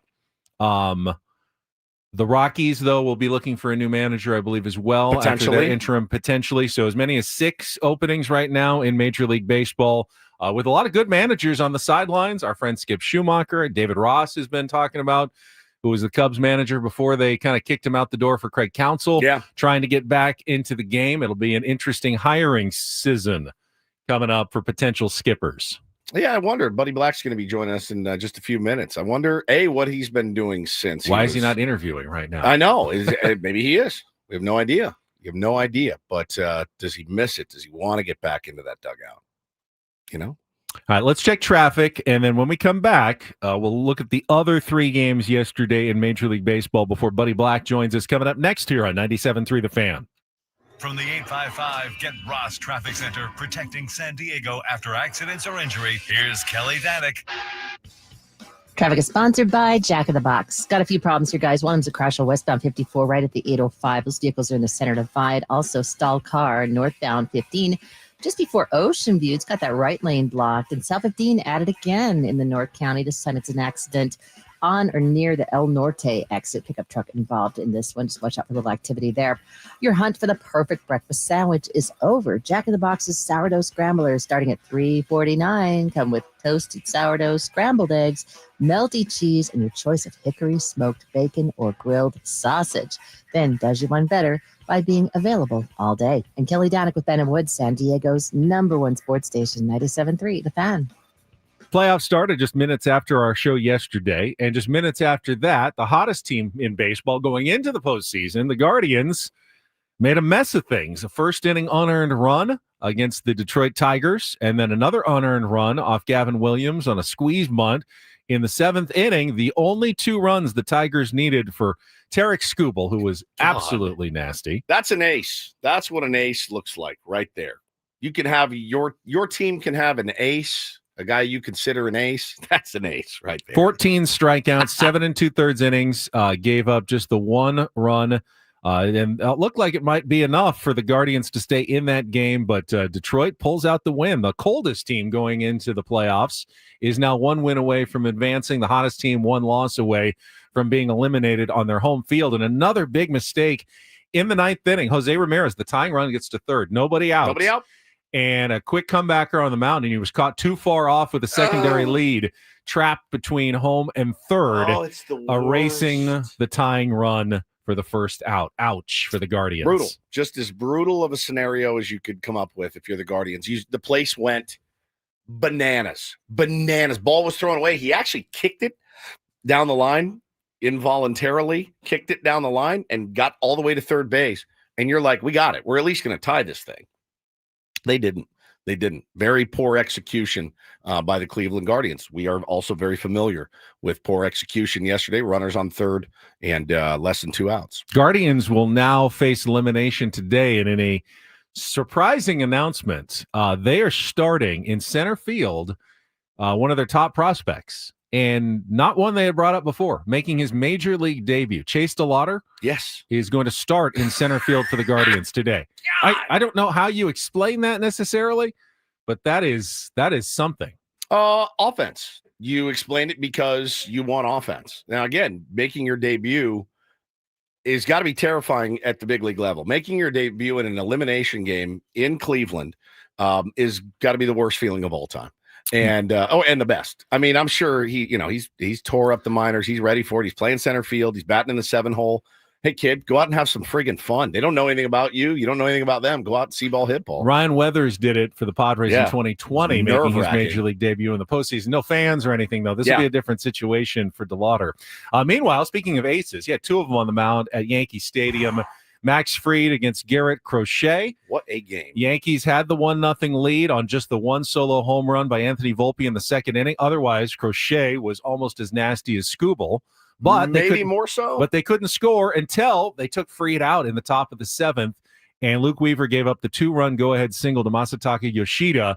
And then the Red Sox added 1. So they went 3-1 to the 9th. This was Aroldis Chapman going for the 4-out save. Loads the bases with nobody out. 3 singles. You've got the tying run at second, the winning run at first, and he gets out of the jam with no damage. And the Boston Red Sox get the win in their hated enemies' ballpark in Game 1. I think the record against the Yankees in the playoffs is they're 9-1 in their last 10 or something. They have absolutely owned them. Alex Cora said after the game, yeah, we feel very comfortable here. That's not what you want to hear. We know it. We experience it here with our rivals as well. It's not a good feeling. It's not a good feeling at all. So that was a shock. And again, man, you talk about You talk about how you deploy your lineup in the postseason, Ben. I saw a lot of people, again, they left 50 home runs-ish on the bench with Ben Rice and Jazz Chisholm. Now, both of those guys have not been great against left-handed pitchers. Neither of them. Who's got great numbers off of Garrett Crochet? Actually, Ahmed Rosario had good numbers of him. They started him at second base. But what do you do? What do you do? Do you go down? You play in matchups. Do you, again, pulling Fried is another one where people are losing their minds. And Fried said, there's talk that Aaron Boone could be out if they lose this game. Fried said, no, I've had more. I wanted to get out of it. Again, Luke Weaver's been terrible. He's been terrible for them. So to go to him, immediately cough up the lead. What a kick in the nuts for them. And then last night, I had a little PTSD and certainly some sympathy for Reds fans. Giving up a Shohei Ohtani bomb to start the game, and you just go, oh, it's going to be one of these kind of games. And it was. Ohtani goes deep twice. Teoscar Hernandez goes deep twice. Tommy Edman goes deep. And Blake Snell looked like very much the Blake Snell that can be a Cy Young winning ace, going 7 innings. Gave up 2 runs, but those were in the 7th when they had a giant lead, 8-0 at that point. He was fantastic with 9 strikeouts since the Dodgers get that 10-5 win. The bullpen's still an issue, but it's less of an issue when you have an 8-run lead late in the game. Now, if it's a 1 or 2 run lead, the Dodgers could still be in trouble, but an 8-run lead, they were okay, giving up a few runs late in the game to the Reds. Yeah. I mean, it is to watch them come out and hit 5 home runs was just like, okay, they've clearly turned it on in October. Paulie just went to get our guest. I feel like the music's going to kick in. He may have taken it off because he's coming back right now. The music didn't kick in like I was expecting it to. We are going to take a timeout. Coming up at the top of the hour, we've got a special guest in studio. You might have seen him walk in on our YouTube stream, joining us to talk baseball playoffs and more. Former Padres and Rockies skipper Bud Black going to be with us next with Ben and Woods on San Diego's #1 sports station, 97.3 The Fan. Don't go away.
All right, we are halfway home on a Wednesday. Ben and Woods, 97.3 The Fan. Very, very special day for us here. I'll introduce the crew. I'm Woodsy. That's Paul Reindl, executive producer. Ben Higgins, your friendly neighborhood sports anchor, joins us as well. And joining us live in studio, we've been wanting to do this for a long time, is the former manager of the San Diego Padres and the Colorado Rockies. The great Bud Black is joining us for the first time ever. Let's get you right up to the microphone so everybody can hear you, buddy. And it's good to see you. It's been a while. Yep. It's great to be here. You look great. Thank you. Better shape than me. Well, here's the deal. I've over the years, I've checked in on you guys, like I mentioned prior to being live here, that you guys have done a great job. Thank you. So good going. I know that. It always makes us nervous when real baseball people listen to this show. It's like, how big of idiots are we? Yeah, really? how bad is it? Do you hear some really bad opinions? Well, actually, you guys study it. We do. You do. We love it. I know you have a passion for it, and it's not often that you really get a true baseball station, right? Across the country. I'm up in the middle of the night sometimes, and I'll turn the radio on just so I can't sleep, and it's football mania everywhere. Everywhere. Yeah, or LeBron. Even in the playoffs. Right now, what's going on? They're still talking. They're talking the backup cornerback for the Lions. It's true. I got in the car yesterday, buddy, and before I put on Sirius to listen to the Guardians-Tigers game on the way home, I flipped on Colin Cowherd. And I'm like, I just want to see. It's playoff day. It starts. A game actually just started. Will he even address the playoffs? And maybe he did later in the show. But when I turned it on, it was, what's wrong with the Chargers' offensive line? The Vikings need some offensive line help. And I'm going, the playoffs are today. Now, the weird thing is, I just saw a tweet that came out from Ben Verlander, of all people, talking about the popularity of baseball. And it is really skyrocketed. It has gone through the roof, surprisingly, because again, the national shows, like you mentioned, probably even the local shows when you were in Colorado, it was probably 90% Broncos. Yeah, it was Broncos.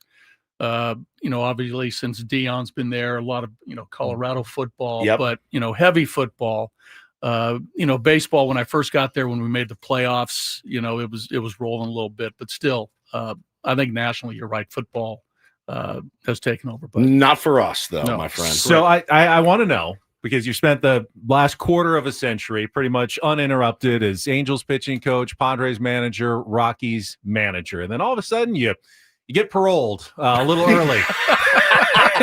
Good behavior in Colorado. Right. Congratulations. Yes. What does one do with himself during baseball season when you're so used to doing what you do during baseball season? Well, you're right. I'll tell you a quick story. So I got let go by the Rockies on a Sunday. So Monday, I decided I'm going to take the therapeutic drive from Denver to San Diego, and I left like at 4:30 in the morning. And I'm driving. Now I'm into Utah. Like it's 7:30, 8 o'clock. Phone rings. It's George Brett. He goes, Blackie, you can now come to the reunion. The Royals had a 40-year reunion of the World Series team. He goes, hey, hang with them that you got fired. You're coming to the reunion this weekend. And, we started talking. And then, after that, a couple other guys called on the drive, Gubazaw, Charlie Leibrandt, a lot of my buddies, about this reunion for the Royals. And so long story short, I ended up going to the reunion. I went to the Cleveland Indian 30-year reunion of the World Series team. I went to Jackson Hole, Wyoming, guys, on a trip up there for 10 days, did some fly fishing, took the whole family up there, a little bit of golf. Been to the beach. Can I get fired today? I'd like to be fired today. All the stuff we can't do as uniform personnel for from February till October. But still, I've been connected to baseball. I still watch when I can.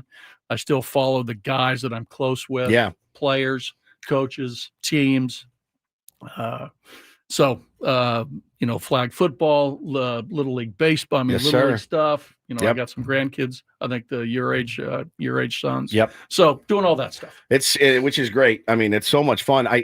You talk to a lot of former athletes and they get out of the game, and there are certain guys that are happy to be done, right? They're just like, I did it. It was great. I'm going to move on to broadcasting, or I'm going to be a consultant or financial analyst or whatever it is. For you, does the itch still exist after being let go early in the year? Yes. Yeah. Okay. Yeah. I'm not sure what's going to play out here, this winter, but I want to stay in the game. I've talked to a couple teams about a couple potential roles. We'll see how this all plays out moving forward. But I feel good. My energy level's high. I love the game. I love the players. I love the people in the game. And that's everybody, right? It's not just, front office players, media, just, everybody involved. I think it's I love this game. My family's behind me. They want me to keep going in some regards. So we'll see. But, the itch is still there. And you can listen, you look at other head coaches, managers. Boch came back. Yeah. Pete Carroll came back. I mean, guys come back. Sure, no doubt. If you ever, you're half their age. Yeah, exactly. If you ever want to give pitching lessons and charge for it, I will pay. For my 7-year-old, a burgeoning pitcher, has really, really gotten into pitching. And but no, I mean, the love of the game is very obvious. And something I wanted to ask you, because when you were first hired by the Padres and then the Rockies, I think there was a thought that this was going to open the door for pitching coaches to start becoming managers, because it's never really been the avenue to go from pitching coach to manager. Hasn't really happened. And we've got a guy in Ruben Niebla, who I think is a phenomenal pitching coach here in San Diego, but I don't know, will he ever get a chance to manage a big league club? It remains a bit of a glass ceiling, and you've been one of the only guys to kind of break through. Why do you think that is? I think for the longest time, there was the pitching coach is such a valuable part of an organization, and you sort of get bottled into that. And it's more about, I think, the person than any other aspect, right? If a player or somebody who gets into coaching has those abilities, regardless of the position, I think that's what matters the most. But, I think, ex-pitchers were sort of viewed in this window of just only knowing pitching. And believe me, if I didn't go to Anaheim as the pitching coach and learn from Scioscia, Joe Madden, Ron Renicky, Mickey Hatcher, Alfredo Griffin, I probably wouldn't have been set up to come to the Padres. But it's more about the person. I think but I think overall there was a perception that, pitchers were just bottled into all they know is pitching. They don't know the complete game. But they know hitting so well. Yeah. I mean, a lot of great hitters go to the pitchers and say, how would you get me out? Right. And that, I think that's so valuable. I wanted to ask you. Vice versa. And vice versa. I learned more from Hal McRae and others about my style. Sure. So it works both ways for sure. When I look at your managerial career and I look at some of the teams you manage, is there ever a lamenting by you? Because, looking back and saying, man, I really, give me the Dodgers and see what would happen, right? Give me these Padres and see what would happen. It's natural, right? Like I do it with radio. I do it with radio all the time. If this show was around 20 years ago with what those guys are making, we'd be millionaires right now with the numbers we put up. It's hard not to let it kind of eat you alive sometimes. Well, that's just the way it is. And, I think all of us in the game know that, there's only 30 of these positions. And, a lot of times you can't pick them. Some guys can. But again, that's just the way it is. And we sort of joke about it at times amongst the guys that I'm close with, some managers in the game. But we all know that, there's 30, there's 30 different teams, and we all have different constraints and issues. And everybody, even though we all go through it, we all have, all different types of issues that we are presented to us, regardless of the organization, regardless how good that club is. Sure.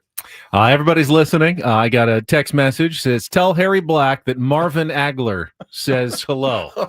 That would be our friend Jesse. Why do you call him Marvin? Well, when I first met him, the very first time he introduced himself. "Hey, I'm Jesse Agler," and I said, "Hey, Jesse Marvin Agler." So Agler, yeah. So that's how he's a beauty. I met Jesse right when he came to San Diego. And we've watched him grow. Yeah. Listen to him. He's doing a really great job. I'm really happy for where his career has went. But He's a good one. I also saw Uncle Teddy yesterday. He told me to say hello as well. He said one of my favorites all time. Yeah. Went through a lot of Padres managers over the years since the early 1980s when he got to San Diego, and he said Buddy Black, definitely one of my absolute favorites. Yeah. You're in one of those positions too, talking to Bud Black here on Ben and Woods live in studio.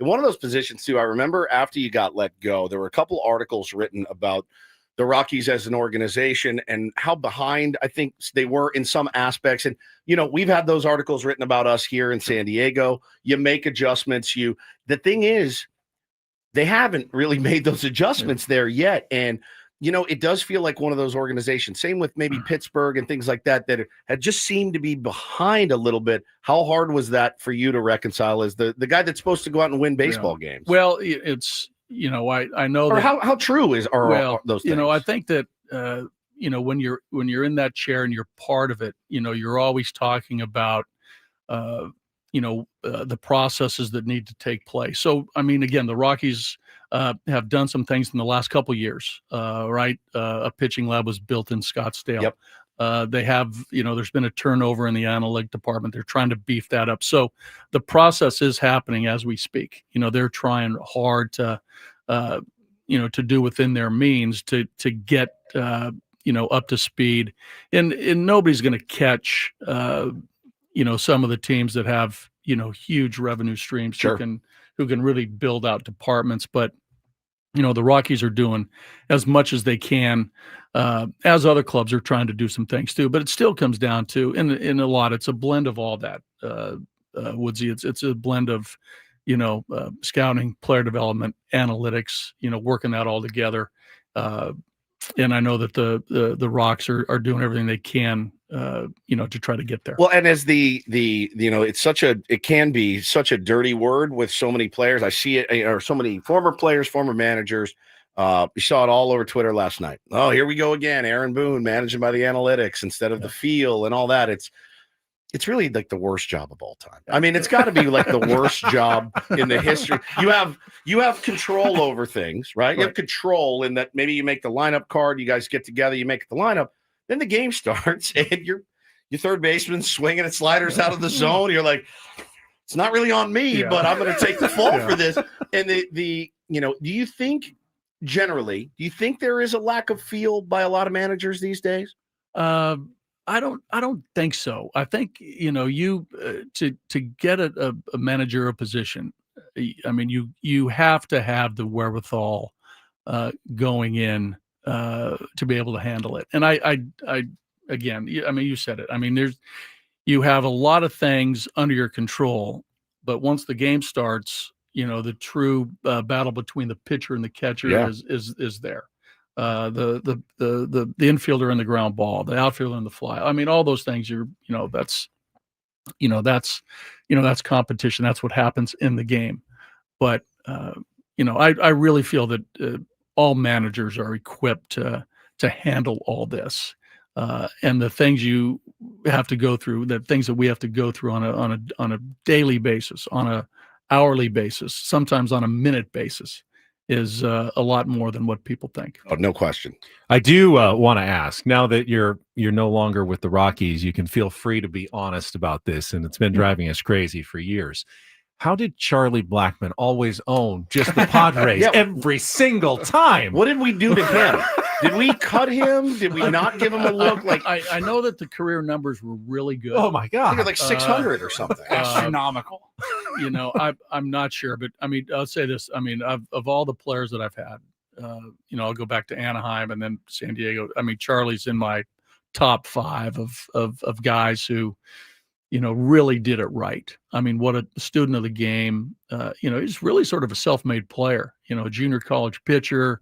Went to Texas in summer ball as a collegian, turned himself into a hitter. But whatever it is, he just had a way over the Padres. I'm not sure why. Felt good, but he was. I just know this. He had the same effort level, same intensity against all 29 other teams as well. It just so happened that whether he saw the ball better here at Petco, whether he was able to see the ball better against Padre pitchers at Coors, not sure.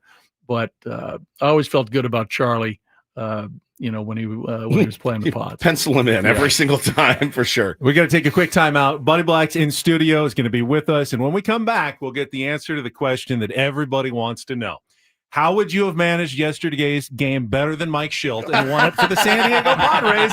We'll get to that coming up next after a quick timeout. Check traffic. It's Ben and Woods on San Diego's #1 sports station, 97.3 The Fan. Well, very much appreciate Buddy Black being in here this morning, but also wanted to tell you guys, all the tier ones out there, if you are struggling with debt and you feel a little underwater in your house, you can certainly get a better rate right now with Loan Pronto. Loan Pronto, been a longtime sponsor of this show. Very much appreciate that partnership. They're delivering the lowest mortgage rates in 3 years. Their rate reduction home loan program, streamlined, low-cost way to slash your house payments by hundreds of dollars a month. Lock in a fixed rate as low as 4.99% APR. Close in as little as 2 weeks. No appraisal needed in most cases. And the kicker, you could skip your next 2 house payments entirely. Rates this low will not last, so call Loan Pronto now for a free, no-obligation quote. Call 619-207-4336 or go to loanpronto.com. Lock in that new low rate. Skip those next 2 payments. Don't let high rates hold you back. 619-207-4336 or go to loanpronto.com right now. Equal housing lender, NMLS 1661781. Subject to lender approval, NMLSconsumeraccess.org.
And this pool on this roof. This is all for you. The all-new Hamul Casino Resort, now open.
Back, we're live with Bud Black in studio and Ben Woods on a playoff morning. Padres taking on the Cubs, 12:08 again here on 97.3 The Fan. And obviously, I mean, do you even like to play, armchair manager when you're not actually really managing like the rest of us live for, apparently, especially in a big game like the playoffs? I know. I actually don't. I don't like doing it. The only thing, and you guys have heard this before, and I've said it. I mean, the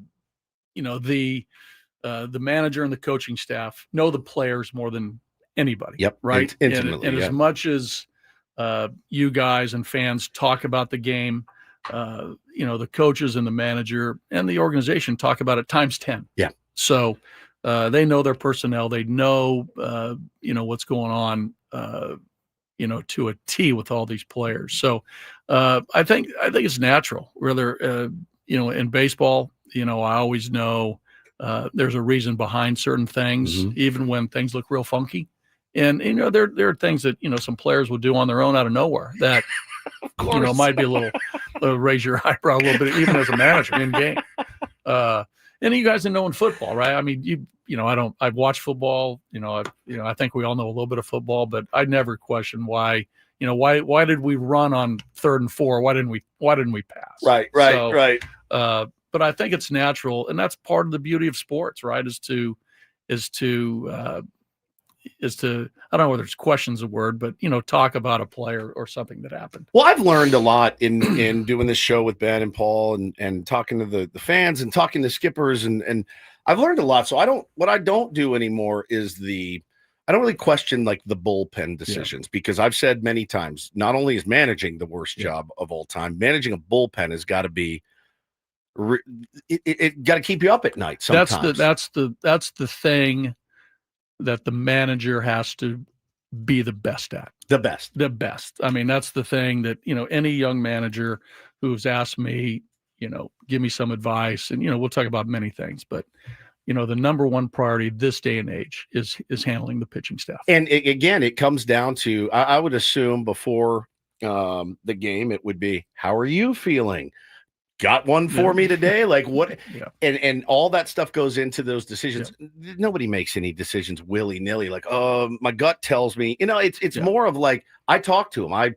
As Mikey Varas, the head coach of SDFC, our soccer team here, said, I have to smell the locker room. Yeah. I have to smell it. And when I look at these guys in the eye, I need to know, I can trust you or I can't trust you. You're right. There's all of that. And Joe Madden and I used to talk about this. There's 3 things that you form your decision on about players, right? The heart, what your heart says about a decision, what your gut says about a decision, and what your head says about a decision. 3 totally different things. And really, if you manage by your gut, you manage by your heart, or you manage by your head.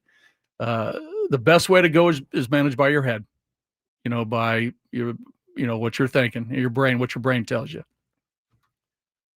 The next best thing is your gut. The last thing is your heart. Yeah. And the heart's the toughest kind because you care about players. Yeah, you have empathy for players. But those 3 things always come to mind. I think the real good leaders, the real good decision makers always think about their brain, and those other 2 things come into play, right? Because there are some decisions that you sort of feel in your gut that are right. And there's some decisions in your heart, whether to, maybe start this player because you love him and he's going to perform today. You just know it. And you just sort of feel it in your heart. It's going to happen. And I think we've all been there in certain things. But, the brain still is the one that wins out the most. Oh, it's so tough. It's so tough. Buddy, we always talk about baseball. It's different than the other sports. 162 games, playing every day. As a manager, you clearly have to manage for the long term. It can't be just today and we'll worry about tomorrow over 6 months. And then the playoffs arrive, and it's almost like a completely different sport in a certain way. You had a couple opportunities, obviously, with the Rockies in the postseason. You had a game 163 with everything on the line for the Padres. How do you approach the playoffs compared to the regular season? Yeah, those are it's completely different. Right? It's like a whole new job. It is. It's crazy. Even going back to my early years in Anaheim when we made the playoffs and talking to Mike and Joe as we went through a number of seasons in the playoffs in our World Series run and then to San Diego. It's just different. It's just different. But in what makes it even more difficult is a game like today with the Padres, right? This is it, and the other 3 teams who are on the brink of being eliminated. You sort of, everything goes out the door, and you just have to win that game and use every resource you can. But I'll assure you this, that Mike and his staff and AJ, who's in Chicago, and the Padre personnel are there. They're talking about all this stuff, grinding how to go through it today, and they talked about it in the days prior to this as well too, how this was all going to set up in all the different scenarios. But playoff baseball is different.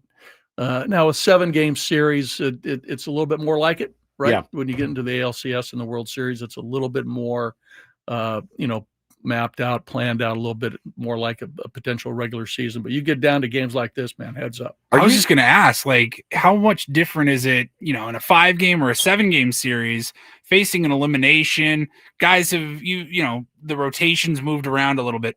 Like, to face elimination after 1 game, you're like, you still have all of your pitchers essentially available. Yeah. That would make the decisions so much more difficult, I think. Yeah, in a 7-game series, like, well, he pitched yesterday, he can't go again today. But you're like, we have Darvish, Cease, Michael King, like, they're all Vasquez, there. Yeah. Everyone's available. Those are the super tough ones, man.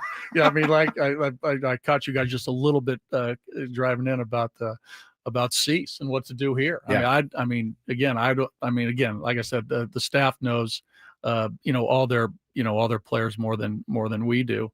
But, those are the hairy ones, and you just don't know how this game's going to play out, because every game that starts, it's a blank canvas. You don't know, and it's going to be painted one way or another from the very first pitch on, and the game will tell you, in a sense, what to do. It really will. And I say it all the time on the show. It doesn't matter what level of baseball you're playing or coaching. I don't know that people really grasp how fast the game is, right? Yeah. Like, it speeds up so quickly. Now, with many, many, many years of experience, having played in the big leagues, slows down a little bit for guys like yourself. But, for the new manager, the manager of the Marlins, who's been in the game too, but it's so fast. Yeah. People don't realize how quickly things can spiral out of control. A pass ball yesterday, it's a whole different scenario with Estrada throwing that pass ball or wild pitch or whatever it was. Everything changes just in the drop of a hat. Yeah. It is. Can you speak to the speed of the game? Yeah, I think you're all, from experience, certain situations, that potentially are going to come up. So you're always thinking ahead about, all things that could happen. Yeah. From the pitching side, who's on deck, who's in the hole, who's after that guy, their bench. So you really have to be in tune with that. And, years of experience, even as a player, you sort of feel those things coming on. But you're right. And it's hard to really explain the swiftness that could be upon you at any moment. But that's why it's, for a fan or anybody who loves baseball, it'd probably be fun for them to sit with an ex-manager or an ex-player or coach and sort of and really watch a 9-inning game. I bet and sort of talk about it after every single pitch and what your eyes tell you. But you're right; it moves fast, and I say I think managers very rarely in this day and age get caught off guard because if you got caught off guard too often, you wouldn't manage. Correct. You wouldn't be in that chair. So, and again, your coaches are there to help you. All those things that happen during the course of a game. Amazing. Got Bud Black in studio, and before we go to break, a little breaking news out of Colorado. Not going to put you on the spot. You can react to this or not, but in Denver, they're reporting that Rockies GM Bill Schmidt is departing the Rockies. The team will immediately begin an external search for a new head of baseball operations. Schmidt's been there a long time, about quarter of a century, putting together Rockies team. So a new direction for your old organization now in Denver. We read a piece about them last year. Like, half the staff has been employed there for like 30 been years. There for a long time. Billy's a great baseball man from Orange County originally. He started his career with the Yankees. worked way back with some longtime great baseball men. We connected in Cleveland for the very first time when I was just as a player, and I sort of after I got released, got into their front office. Billy and I worked together, did some advanced scouting for the Indians in the late '90s, and then reunited again in Colorado. But Billy's like all of us, passionate about baseball. Is a great baseball man. Like anything, it's tough, it's hard, and there's changes. Obviously that happen in this game, right? The news with Boch, sort of caught me off guard. The Bob Melvin situation caught me off guard as well. So it's the nature of leadership in professional sports these days, all sports. You're hired to get fired, right? Oh my God. And even Mike in St. Louis. Yeah. I mean, a couple of years ago, that was, didn't see that one coming. No, nobody did. I mean, that was, some great managing there, some success. So you never know. But again, as far as the Rockies go, guys, I know their owner. He loves the Rockies. He loves baseball. They'll figure it out.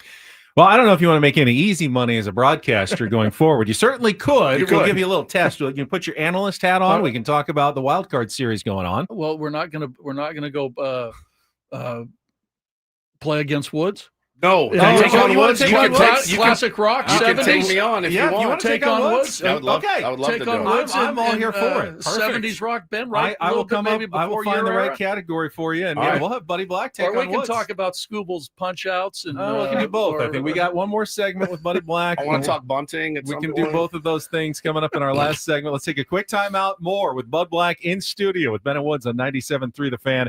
Coming up next. If you want to play your own manager, though, and set your own daily fantasy sports lineups, you can do so with Prize Picks. It's daily fantasy for everybody. You can actually turn your sports watching and sports knowledge into actual money with Prize Picks. You're just picking against the numbers, setting lineups between 2 and 6 players, up more or less. If it's baseball, watching game today, Fernando Tatis Jr., more or less than 1.5 runs, RBIs plus hits. For Manny Machado, more or less than half a home run. You can win big by putting more players into your lineup with Prize Picks, or you can go a little more conservatively. Put 4 players, do a flex play where only 3 need to win, and you can cash out winnings that way. So many different ways to play with Prize Picks. They also let you follow other Prize Picks players. You got a favorite on there. You can follow with your lineups in one click, and then just copy and paste and go right into your lineup every single day. You do it the way you want to do it. Just make sure when you do it, you sign up at prizepicks.com and use the code KWFN. When you sign up, you're going to get $50 in lineups when you play your first $5 lineup. That's $50 in lineups when you play your first $5 lineup by using code KWFN at Prize Picks, where it's good to be right. Must be present in certain states. Visit prizepicks.com for details.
and this pool on this roof.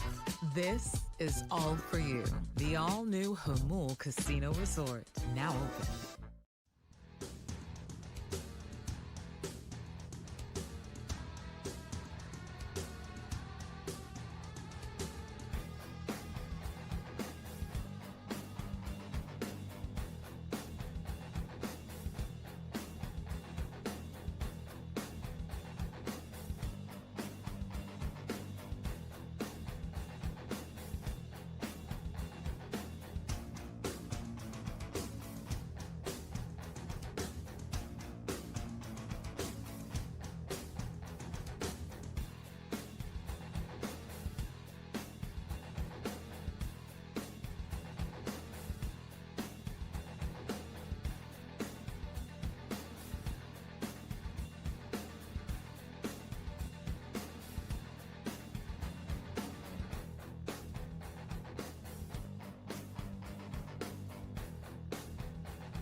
Comes in studio and wants to play Take on Woods. We I'm play blown away. Take on Woods. I'm Here's blown what away. we're going to do.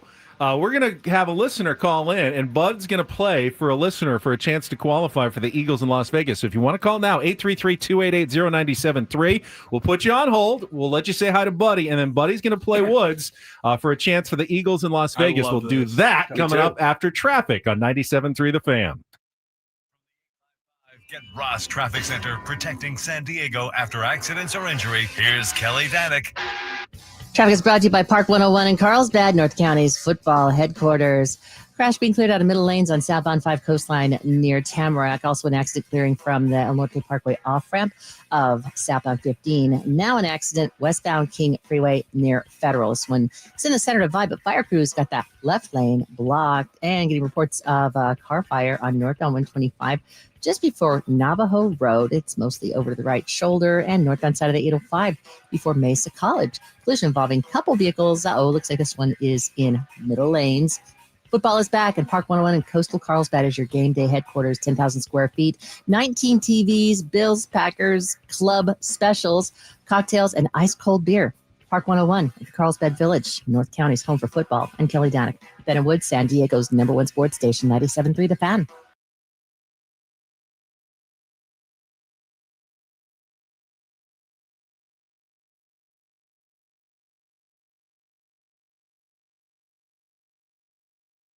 All right, Take on Woods, brought to you by Bay Alarm Security and Fire Alarms for every business. We got you. We've got Bud Black as our contestant, but the first caller is Jocelyn. Hi, Jocelyn.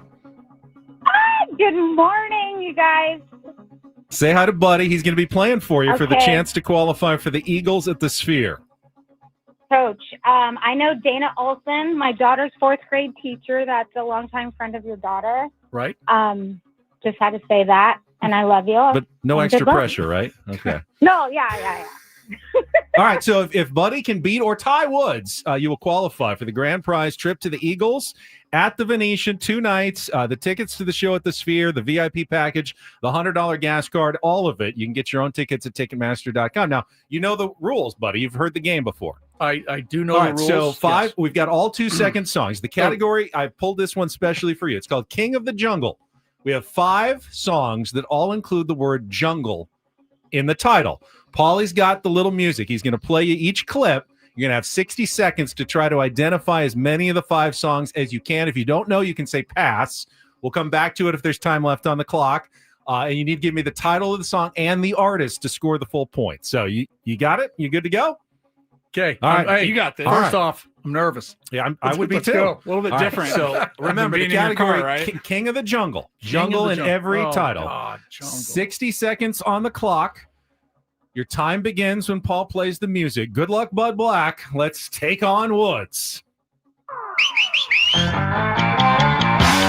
Jungle Love Steve Miller Band. Correct. Song number 2. Welcome to the Jungle. By? Bon Jovi. Oh, so close. Song number 3.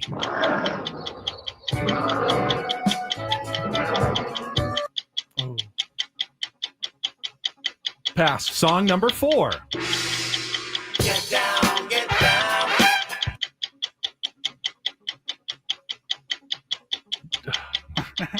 Tough game. Pass. Don't. Okay, song number 5.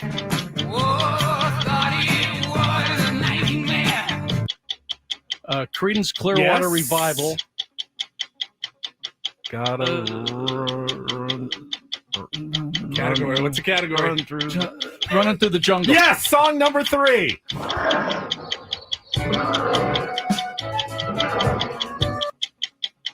Pink Floyd. It's Jethro Tull, Bungle in the Jungle.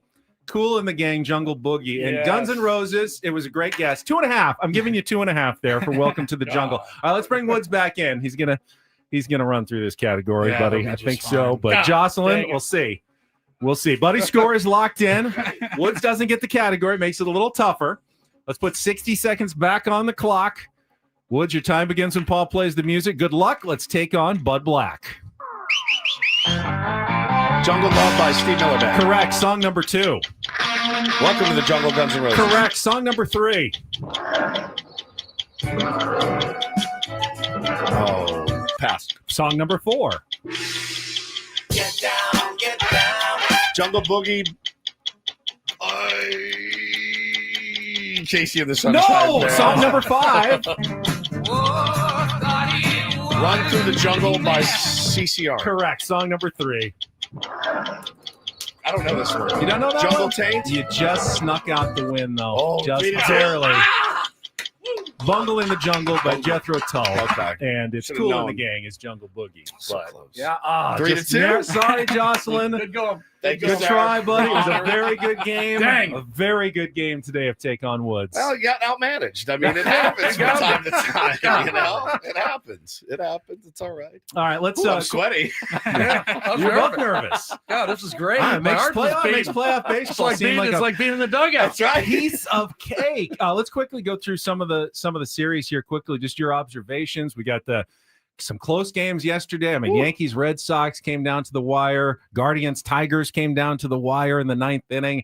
I mean, it's what you want as a fan, buddy. It's very exciting. Yeah, I think the theme of yesterday, right? And the Padre game fit right into that was the situational hitting, right? The opportunity to get guys in with less than 2 outs from third base. In all those games, didn't happen. It goes to the quality of the pitching these days, the stuff, right, that guys are throwing, and how hard it is to hit. But the team that does put the ball in play in those situations, and these games are going to win. Nico Horner's at bat against Estrada after the split finger wild pitch.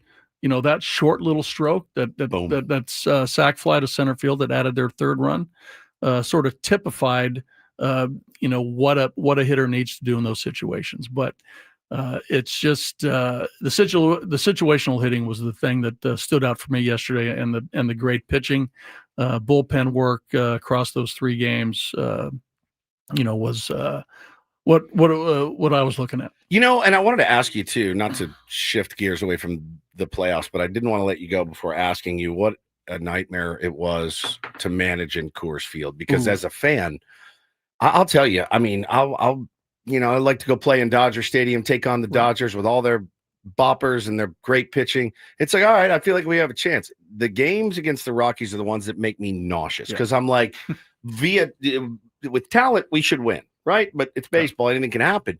And I watch those games. And I go, it's a house of horrors. I mean, what do you tell your pitchers like when they sign there or when they get there? This is to answer this in full. It'll take like an hour. Yeah, we need a whole afternoon, or we need happy hour and beyond. Yes, right, to go through this. But it's a different game. I think every manager, player, coach will tell you who's gone through Coors Field in the 30 years and Mile High Stadium. It's just different because of the altitude. And I think in the long term, once the Rockies get their roster to the point where it can be really a home field advantage, because pitching staffs that come in are terrified, but on the other hand, the hitters come in and are happy. They can't wait to get there. So, but managing there, and going back to what I said about managing the pitching staff, it's critical. For 81 games there as the home team manager, you have to really be aware of your pitching staff, what's going on physically, and what's going on mentally, right? You need a certain type of pitcher, and you really need a certain type of player to play there in Coors Field. And I know that managers and coaches that come in for a 3 or 4 game series a couple times a year as a Western Division foe, they've come to realize that they got to do things differently. Right. You might have to keep your starter in there a little bit longer. Yeah. You got to save your bullpen because you never know how a game's going to play out. Because you get late in the game, no lead is safe, and it's hairy. It gets super dicey. Those guys that have so much confidence in being able to spin the baseball, and they realize I just spun this like I normally do, and it didn't do anything. Yeah, you have to tattooed it. A breaking ball will work, but you got to have a really good breaking ball. Yeah. You got to really be able to consistently, hit it right out front at your release point, everything to make it really work in altitude. But it can be done. But it makes pitching a little bit different. Yeah. All that great situational hitting, all that great bullpen work, and then there's the Dodgers who just go out and hit 5 home runs with Shohei Ohtani, and you had to deal with them too. I mean, they're a threat, they're a force. That's what they do. Yeah. It's no secret that they talk about the home run, and again, in history of the game, home runs will in the 100-year history of the game, home runs will win games. Right? What about bunting? Why we don't have time for that conversation. Why? I need an hour with him. Let's bring Buddy Black back at some point, because that was an enjoyable hour. I really enjoy. I think for the tier ones as well, they really appreciate you coming down and joining us today. I tell you what, guys, that went fast. It did. It went really fast. And let me and thank you for letting me take on Woods. You're welcome. You're incredible. Thank you. Actually, I think I caught the show when you just got back from London. Yeah, you saw from Oasis. England, yeah. That was sort of fun to listen to. That was a blast. But anyway, thanks, guys. Paul, thank you so much for reaching out. Of course. We got some connections from being from the Northwest, and Ben, good to see you again. Good to see you too, buddy. I know we didn't talk about the Ryder Cup. Fine, I saw it up there on we the can TV do that off here, the air but next. We got Mike Shildt press conference coming up at the top of the hour. All We'll right. take you out to Wrigley Field and more. Final hour of Ben and Woods coming up next on San Diego's #1 sports station, 97.3 The Fan. Don't go away.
All right, final hour of Ben and Woods. Thanks again to Buddy Black for coming in studio this past hour. A very, very enjoyable treat for us, and hopefully Tier 1's felt the same way. That was incredible.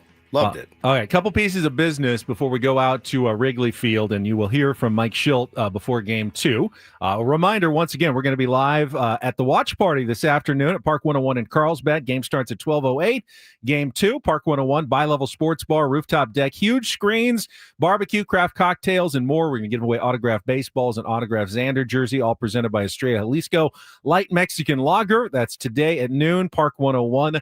3040 Carlsbad Boulevard in the Carlsbad Village. And before we get to Mike Shildt, and he's going to talk about it, we have a lineup out for Game 2 of the San Diego Padres Wildcard Series against the Chicago Cubs. The subtle differences between Game 1 and Game 2. Let's see how savvy you are as Woods goes through the lineup. Okay. Playing right field, leading off is Fernando Tatis Jr. Playing first base and batting second is Luis Arraez.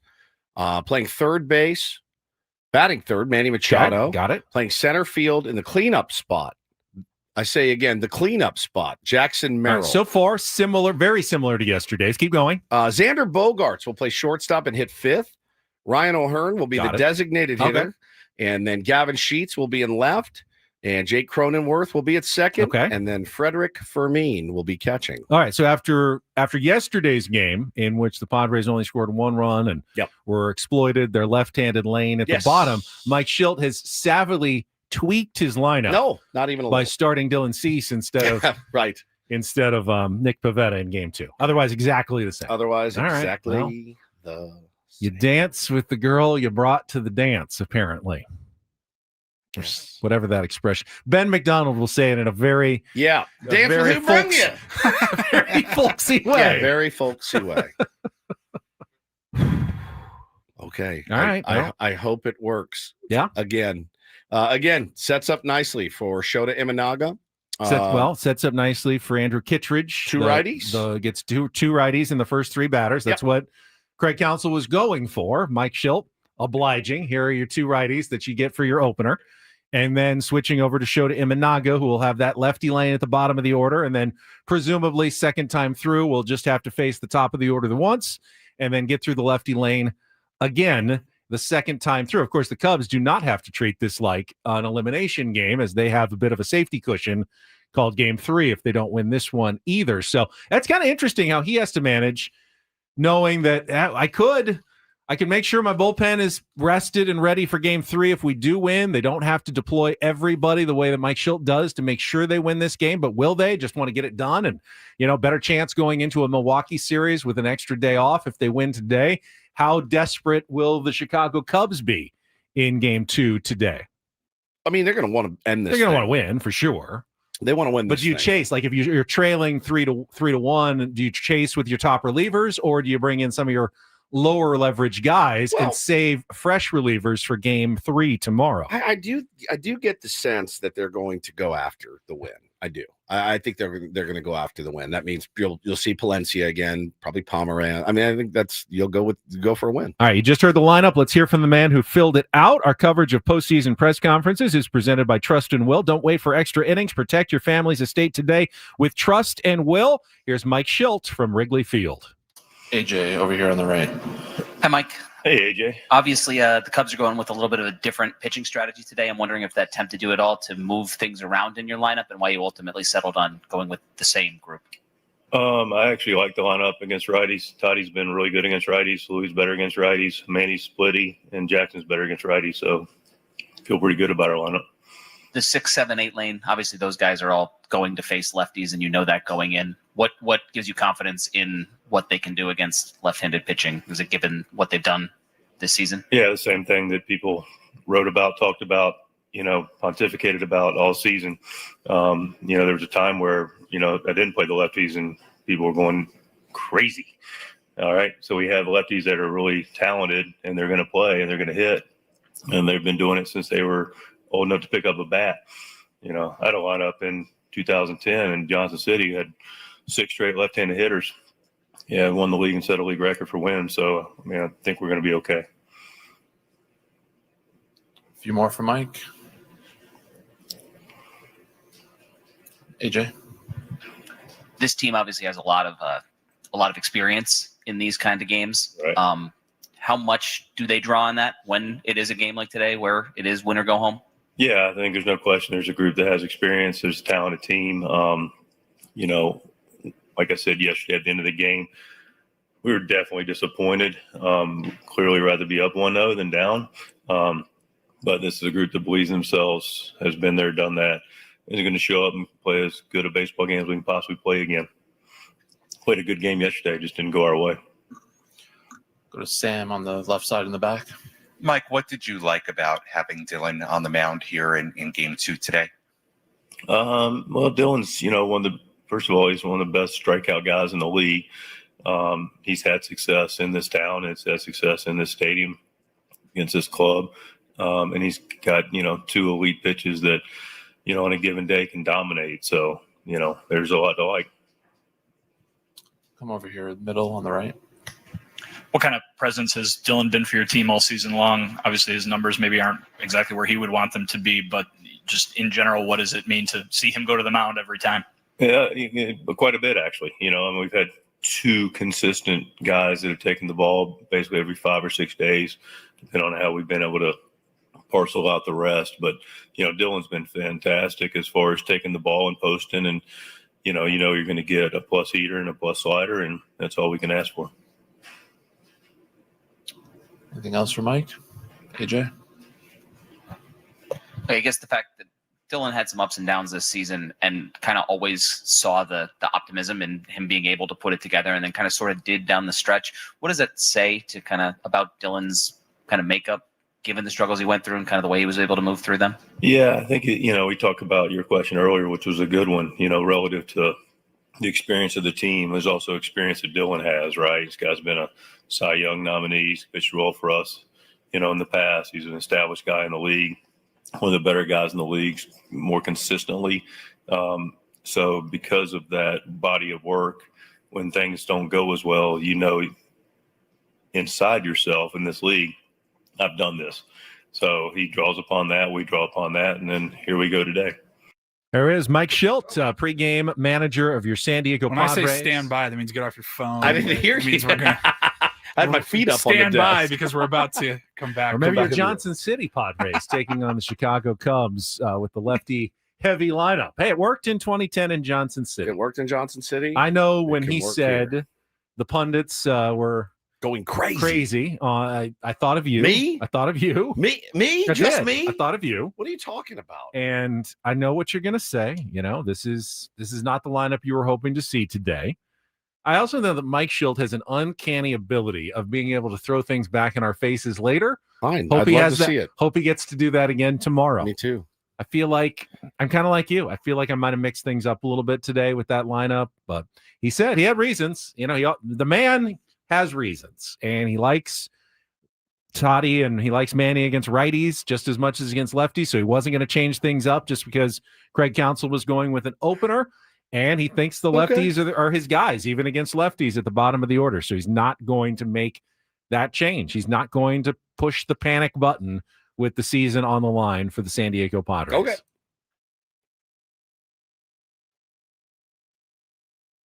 We don't really get much say in the lineup, so you just got to eat the lineup that's put in front of you. You eat the soup.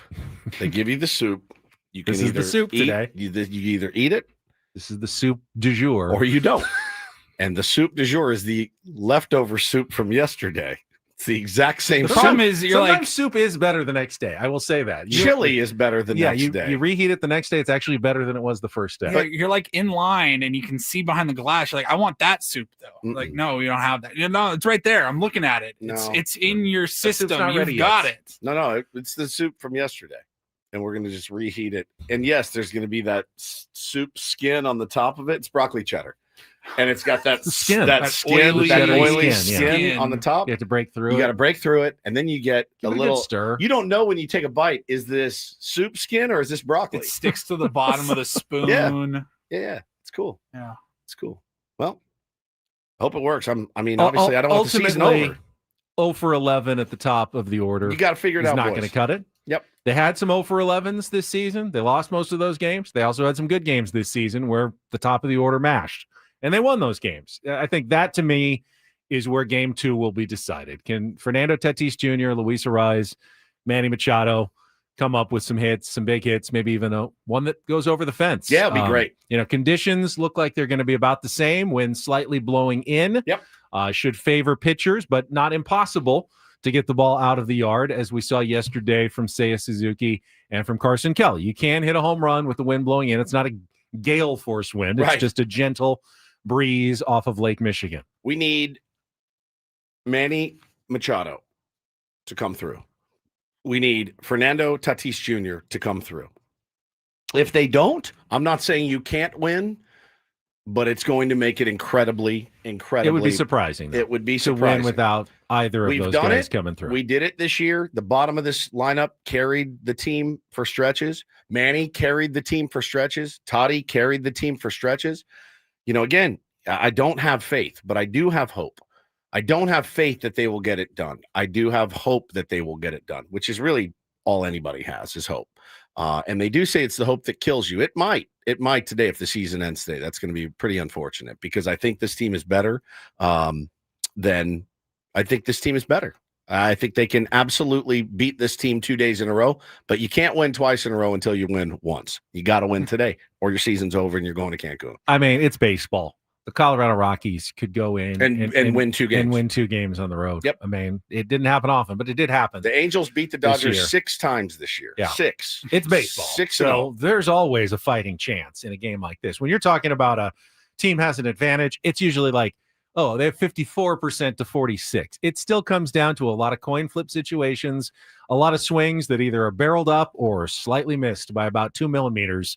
The difference between home run and not a home run. That's what it will come down to today, but the Padres need their top performers to perform to give them the best chance. We'll take a quick timeout. When we come back, I believe we'll head back to Wrigley Field, and Jake Cronenworth going to be the next one to speak, so we'll bring you some more press. We're just going to actually go through. Oh, we'll just keep going. Oh, we can keep going. We don't have to wait. We're going to go Jake commercial up free yet? till the bottom. Okay, is Jake up? Looks like he's getting ready. He's getting ready. All right, just let me know. We'll stay here then, and we'll go out to Jake live. Here we go. Well, let's go out to Jake Generally, Cronenworth. what is the mindset? What is the vibe coming into a game today where you know you have to win? Yeah. No, I think you kind of nailed it. Like, everybody goes to sleep last night knowing that, we got to show up today and give it everything we got from the first pitch to the last pitch. And I think that's what also makes these games great sometimes is, everybody's pulling for each other and the group gets super, super close in situations like this. And I'm sure you'll see it throughout the game from the first pitch to the last pitch, and everybody's engaged and ready to go. You've played in a lot of these games in the last 5-6 years. Like, what have you learned about what it takes to win them? Yeah, I think the biggest thing is just, don't put too much pressure on yourself. Play free, have fun.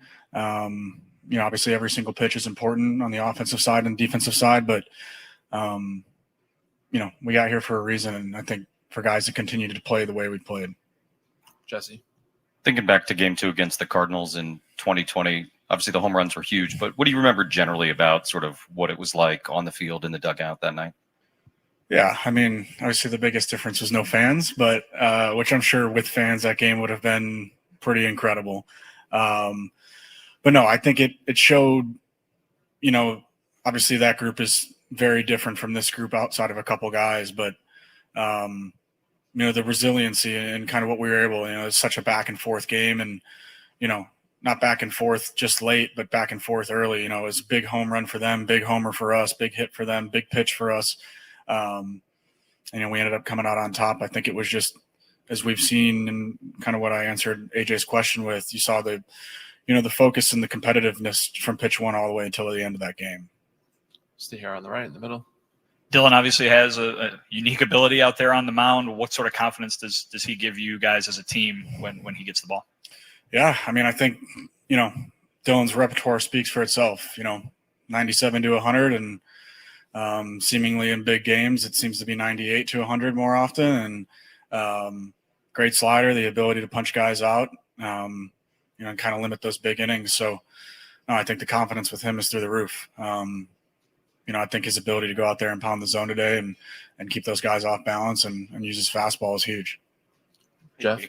Is it your expectation that you will not see a righty in this game? And how does that change your pregame preparation, being part of that pocket of the lefties? Yeah, I mean, it feels like I haven't seen a righty in the last 3 weeks.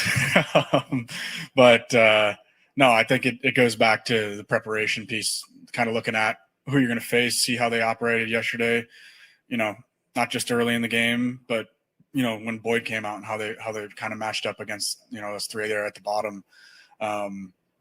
Just see what they got and, how they're going to move forward after Kittredge comes out of the game. A few more for Jake. Sam on the back left. Jake, a number of your teammates have talked about this group's ability to keep things level, even in the regular season. There were ups, there were downs, but you end up with 90 wins. What do you think it is about this group in particular where you guys, especially considering the situation today, can keep things kind of level no matter what the situation is? Yeah, I think, I feel like we've talked about it the last few weeks. It's the experience of the group. I said it last night. I was talking to AJ, and it seems like every single guy that's on this team right now and in the starting lineup has been in a situation like this in the postseason.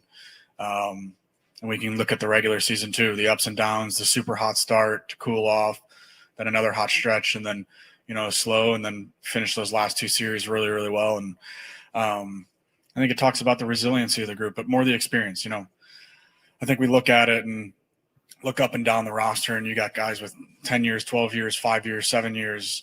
And I think, the majority of the group can tap into that and, look in today and feel comfortable and calm and just play our game. Anything else for Jake?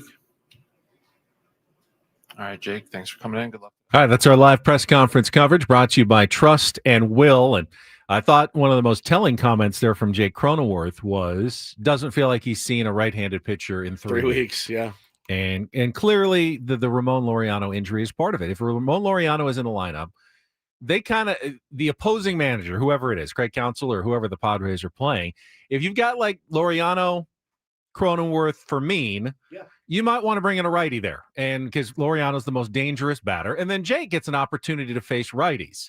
But with no Laureano, there's no reason to ever go to a righty. Even if you put Bryce Johnson in your lineup, you're not going to a righty there because Bryce is just switching over and batting. You switch hitter either way. Yep. So no matter what Mike Shildt does, I don't know that there's any way that he can get Ryan O'Hearn, Gavin Sheets, or Jake Cronenworth to face a right-handed pitcher. Right. Does he have? I don't think he has a lineup that gets them a left-handed or a right-handed pitcher. No, I don't think so. Right now. I mean, yeah, other than I just don't know that it exists. Yeah, because you're not even if he balanced it more, brought in Bryce Johnson, whatever he did, even if Jose Iglesias is in there, right, he's still going to bring in the lefties to face but the more dangerous lefty hitters down at the bottom of his order. It is tough. It's a tough injury. A lot of teams have injuries this time of year. You have to figure out a way.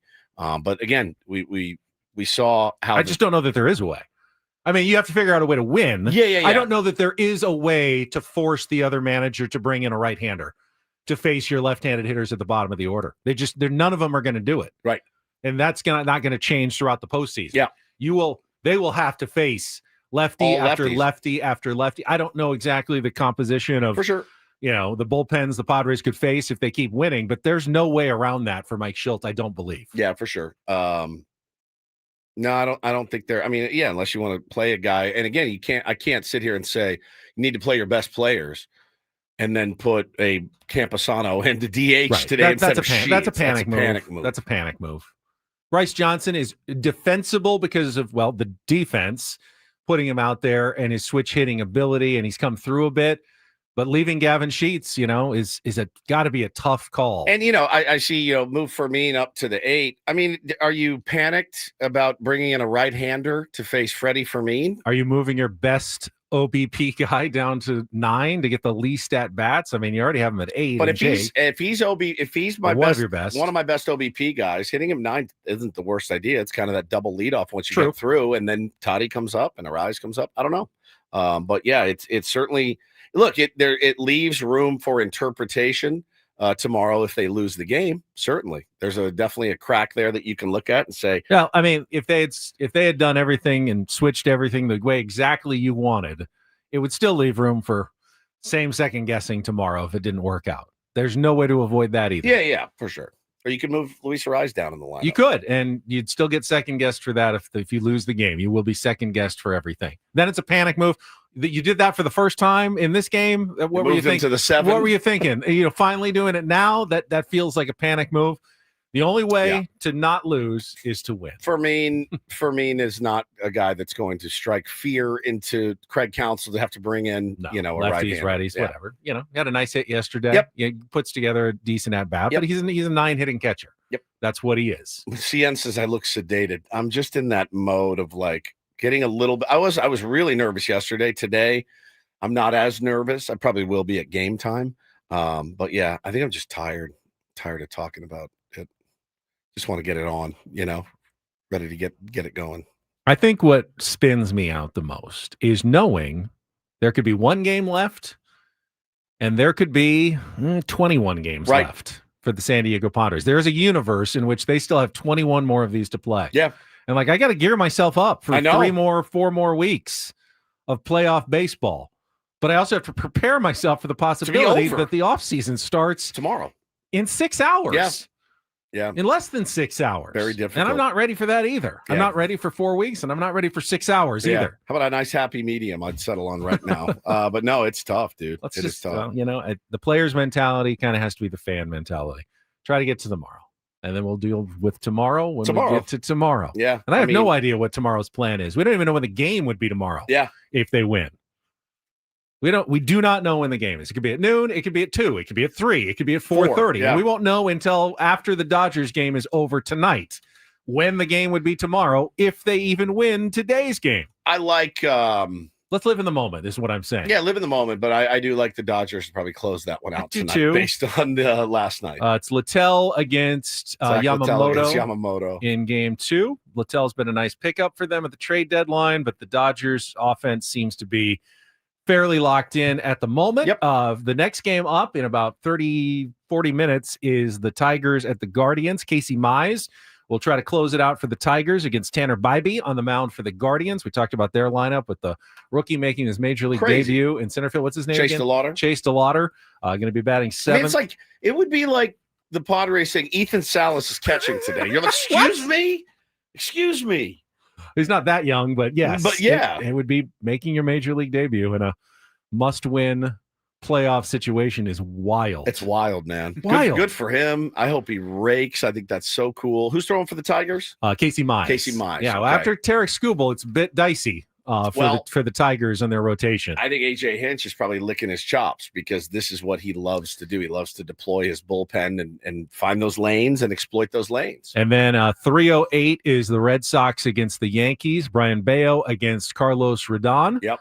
Must-win game, obviously, for the Yankees at home. That place will melt down if they get swept 2 in a row by the Boston Red Sox. I think the Red Sox are the better team. I mean, the Yankees, we said they rely on the home run. Yeah. Cubs kind of do too. They get more offense non-home run than the Yankees do, but they were fairly reliant on the home run. They got 2 solo shots. It was enough. The Yankees got 1 solo shot. It wasn't enough. It's such a risky game to rely on the home run as well. You feel like, I wish the Padres had those home run hitters, but the second they don't hit home runs for 3 days in a row, your season is over. And that happens to the Yankees all the time. But if they keep hitting home runs, they're very hard to beat. But you only get 1 solo shot. Now your season's on the brink. It's. I would kill for a solo shot today. Can we hit a home run at Wrigley Field today? Do you want Fernando Tatis Jr. to swing at the first pitch? No, I don't. Unless he hits it out of the ballpark. And then you'd be happy with it. I know. It's very unfair. The real, it's you tell your kids this in Little League. Yeah, you want to steal third? Go ahead. You better make sure you make it.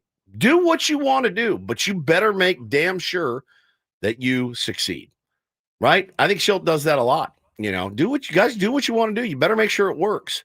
And I think, obviously in ball talk today, it's got to be something to the effect of, guys, you got to go out there and be as hungry as you can possibly be. But like Croney just said, you still have to be loose, and you still have to play loose and have fun, because it is fun at the end of the day. It doesn't feel fun for us, but it's fun. Like, go out there, you're in a playoff game, your back's against the wall. The thing is, you're going to have to make history, right? Because no team that's ever lost the first game is advanced. I think it's possible. I think the Yankees can win too. I think the Padres can win too. It's very short history. Very short history. The Padres did it in 2020. Jake was just talking about it. It just wasn't called the Wild Card Series that year, so it doesn't count. Yeah. It can be done. It absolutely. The Padres did it 8 times this year. Went back and looked. 8 times this year, they lost the first game of a series and came back to win the series. People dragged me for that tweet. No, it's true. It's just true. It's true. Now, 13 times they lost the first game of the series and didn't win a series. It's tough to do. I'm not saying that they guaranteed the win in the series by losing the first game. I'm just pointing out that about 40% of the time when the Padres lost the first game of the series, they came back to win the series. That's an actual really good percentage. You wouldn't expect to win that often. You'd only expect to win the series 20 to 25% of the time. They did it about 40% of the time. Much better than you would expect. So they were good at it this year. Doesn't make them favorites to win this series, but it does. I think in my mind, at least gives me some hope, if not faith, that they can still come back and win this series. So he said Woods is calm because he knows it's over. Ben is hyper because he knows it's over. Maybe there's truth to that. I don't know. I do. Again, I don't know how much it would have affected my mood if I saw a different lineup today. Maybe a little bit, but again, Manny Machado needs to get hits. Fernando Tatis Jr. has to get hits. If they don't get hits, we're screwed. But you're calm. I'm hyper. We'll find out what Sam Levitt is. Heard him ask some questions in the news conferences. He will join us live from Wrigley Field in our final segment of Ben and Woods. That is coming up next on San Diego's #1 sports station, 97.3 The Fan. Gambling problem? Call 1-800-GAMBLER. GEGE 000-466. For a full list of games and rules, play at 7 Mile Casino. Visit 7milecasino.com. Are you calm or hyper when you're sitting at a California-style blackjack table? I'm a little jumpy. I'd say a little bit. Yeah. I'm like messing with my face. I play Texas Hold'em, and I try so hard not to give out any tells, but I know when I look and it's like ace, king, and it's like, I know I give it away somehow. If you're a good player, you can see my tells. There's no question that you have tells. I have tells. You probably hold your breath I know. the whole time. I hold my breath, or I stare too much, or I don't stare enough. I don't know. If you know my tells, come play with me. Tell me my tells. Your hands start shaking a little bit. I get it. When I get the good cards, I get it. Like, I'll raise. I'll raise. Oh, okay. I'll fold. I'll That's fold. fine. No, I get it. No, I do get that little charge sitting down at the California-style blackjack table. They got Texas Hold'em as well, as Ben mentioned. They got Pai Gow. They got Baccarat. They got great food, friendly dealer, smoke-free environment, slot machine-free environment as well. I don't like that clanging in my ears all day, so it's a great place. If you haven't checked it out yet, do yourself a favor. Yeah, it's about as comfortable as I can get because it's nice. It's cozy. It's light. It's airy. It's everything that I've ever wanted in a card room. Check it out for yourself. Hop on the 5. Get off the freeway. You're on the west side, Bay Boulevard. It's right there, 7 Mile Casino, just 7 minutes from downtown.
This pool on this roof. This is all for you. The all-new Hamul Casino Resort, now open.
And this pool on this roof.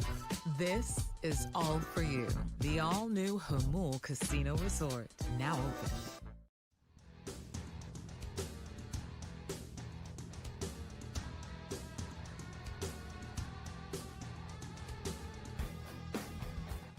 This hour on 97.3 The Fan, brought to you by Staples. Your local Staples has hot deals and super low prices throughout the store on everything for your business. And right now at Staples, save up to $125 off your print order. Exclusions apply.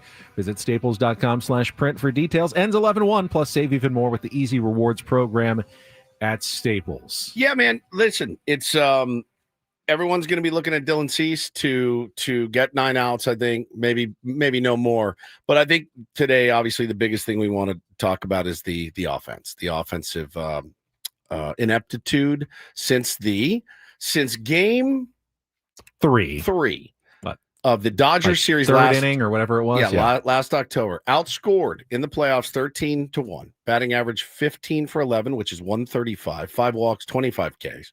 OBP of 172. Slugging, 3 doubles, 1 triple, 180. OPS of 352. Batting with runners in scoring position, 2 for 18 with a 111 average. Manny Machado, 1 for 12 for an 083 average. And Fernando Tatis Jr., 1 for 14 with an 071. Yeah, that sucks. That's the worst we're talking offense in about history. 4 games, not even quite 4 games. Like in the end of April, remember the Padres were red hot to start the season? Yeah. And they got to the end of April, they lost 6-0 to the Tigers, 1-0 to the Rays, 4-1 to the Rays, and 4-2 to the Rays. And then they went and won 6 games in a row and scored 7-5, 9, 4, 4, and 2. It does happen in a short span. I mean, you remember it because they're playoff games, but it doesn't necessarily mean they're not about to win 6 in a row as well and go on an offensive tear. We saw it this season. It does happen. At some point, they will start hitting in the playoffs. Will it be today or will it be next year when they get to the playoffs next year or in 4 years or whenever it is? Hopefully it's today because you got to wait so long for your next opportunity if it's not today. But, you can't – it's 3.5 games. 3.5 games of offensive failure. You can't really read too much into that. All right, we got Sammy Levitt standing by at Wrigley Field. He's going to join us as we head into traffic, though. I want to give away one more pair of basketball tickets for the Nuggets Timberwolves preseason game at Pechanga Arena on October 4th. Tickets are on sale now at AXS.com, but you can win them by being the 5th caller at 833-288-0973. Paulie will pick our winner during traffic, then we'll come back out with Sammy to wrap things up next year on 97.3 The Fan. From the 855 Get Ross Traffic Center, protecting San Diego after accidents or injury, here's Kelly Danick. This game day traffic report is brought to you by Crystal Geyser, Alpine Spring Water. Been kind of a busy morning here, guys. We're not quite over it yet. South 5 Coastline's got this accident just past Cannon. A couple vehicles involved. They're in the center divide. Also, westbound 56 just past Carmel Creek Road. There is a collision being cleared out of the fast lane. What makes Crystal Geyser Alpine Spring Water different? They always bottle their Alpine Spring Water less than 1.5 miles from the spring source. And all of their bottles are made with 50% recycled plastic from their own recycling plants. Crystal Geyser, bottled at the spring source. I'm Kelly Danick with Ben and Woods, San Diego's #1 sports station, 97.3 The Fan. All right, as we bring on Sammy from Wrigley Field. Yesterday, I totally botched the read of his sponsor open from David Shapiro, and he actually texted me saying I butchered that read yesterday. So I'm going to try to do a better job today as Postseason Sammy joins us live from Chicago. Woods, isn't he supposed to be good at the nuts and bolts? That's the thing. He's nuts and bolts guy. Kind of the only reason we keep him around. That's the only reason he's here during the playoffs. All right, Sammy, brought to you by David P. Shapiro, criminal defense attorneys. Facing criminal charges, trust David P. Shapiro and his team, helping clients regain control since 2010. Visit davidpshapirolaw.com. Nailed it, Dave. Nailed it for you. And really glad to have you on board. And really glad to have Sammy back in his little tiny booth there at Wrigley Field. Good morning, Sammy. Hi, guys. Good morning. Hi, how are you? I'm doing well. A little bit chillier here in Chicago today, although a very nice day, but it's certainly not quite as hot as it was the last couple of days. I'm looking out at the flags right now. I'll tell you what, it's really hard to even tell kind of, half hour by half hour, which direction the wind is blowing. It looked like it was blowing more across from right to left earlier, but now I'm looking and it kind of looks to me like it's more straight in like it was yesterday. So we'll see what direction the wind is going. Yesterday it was blowing in. Obviously the Cubs able to get a couple of balls through the wind for the home runs. But overall, a very nice day weather-wise here in Chicago once again. Sammy, there's a lot of reasons why it's important for the San Diego Padres to strike first and strike often today. One of which is Dylan Cease is on the bump and has a propensity for potentially a big inning for the Cubs. But the other one is the shadows. The shadows were absolutely disgusting yesterday. When Palencia was pitching, I went, come on. He throws 100 miles an hour. How Manny even fouled a ball off is beyond me. But that's another real thing. Those shadows were disgusting. You don't want to get into position in the 6th or 7th again where you're chasing a run or two. Yeah, and I think it's worth noting that the 2 home runs that came yesterday were right as the Shadows crossed home plate. They weren't quite to the midway point between the mound and the plate. I don't know how many feet, I can't quite remember, but they were at the point where they had just crossed in front of home, where you kind of felt like there was an impact, right, where the ball was going from light to dark in the Shadows. So, look, I would think, and I'm not the expert on hitting in the Shadows, but I would think that obviously both teams have to deal with it, and it is what it is. But I would say there's probably a little advantage to the Cubs because they play here so much and they play so many day games here. And they're remember, they play those 120 games all the time. So they are very used to dealing with that specific shadow around 3:30 and as it creeps towards the mound. So look, you can certainly look at it as a little bit of an advantage for the Cubs playing here at home, as it seems, and hitters that are used to playing in this specific lighting and this, specific shadow between the mound and the plate. And yesterday they did get all their offense after the shadow started to take effect. So, does that mean anything today and hypothetically tomorrow? Maybe not, but it is something worth noting. Sam, your reaction to Mike Shildt filling out the exact same lineup as yesterday, even knowing the bulk pitcher is going to be another left-hander in Shota Imanaga. Yeah, I'm not surprised. I think we have seen with Mike, he is not quick to make changes, right? He will ride out experience and process over making very, very quick changes. Now, this is obviously very different in a postseason sense when you're facing elimination. So I wasn't surprised. I guess I understand, in a sense, keeping the top of the order the same. And he explained it out. Fernando hits righties fine. Manny hits righties fine. Luis is better against righties. Of course, if they wanted to, move another left-hander into that top 3, you can move Merrill up. Yeah, you could. I do understand it. I would also certainly understand getting another lefty up there and giving yourself the best chance, like you said, Woodsy, to strike early, because I agree with you that that's going to be really important. I think the part that surprises me a little bit is more the bottom with the trio of lefties, because yesterday I just thought you saw the issue, right? You knew you were going to get Boyd. Yeah. But then you had Pomeranz come in, and it was such a clear lane for Pomeranz, and it's lefty, lefty, lefty, and all those guys faced were lefties, and there's a pretty good chance you could have that today again, where that trio only faces lefties. And to me, it wouldn't be so much of a big change, even just to adjust somebody. Like, could Fermin bat 8th and you break up that lefty trio? Could you switch? I want to make sure I get it right. Could you switch Xander and O'Hearn, and Xander's batting 6th? Just to break up those lefties a little bit so the lane isn't as clear.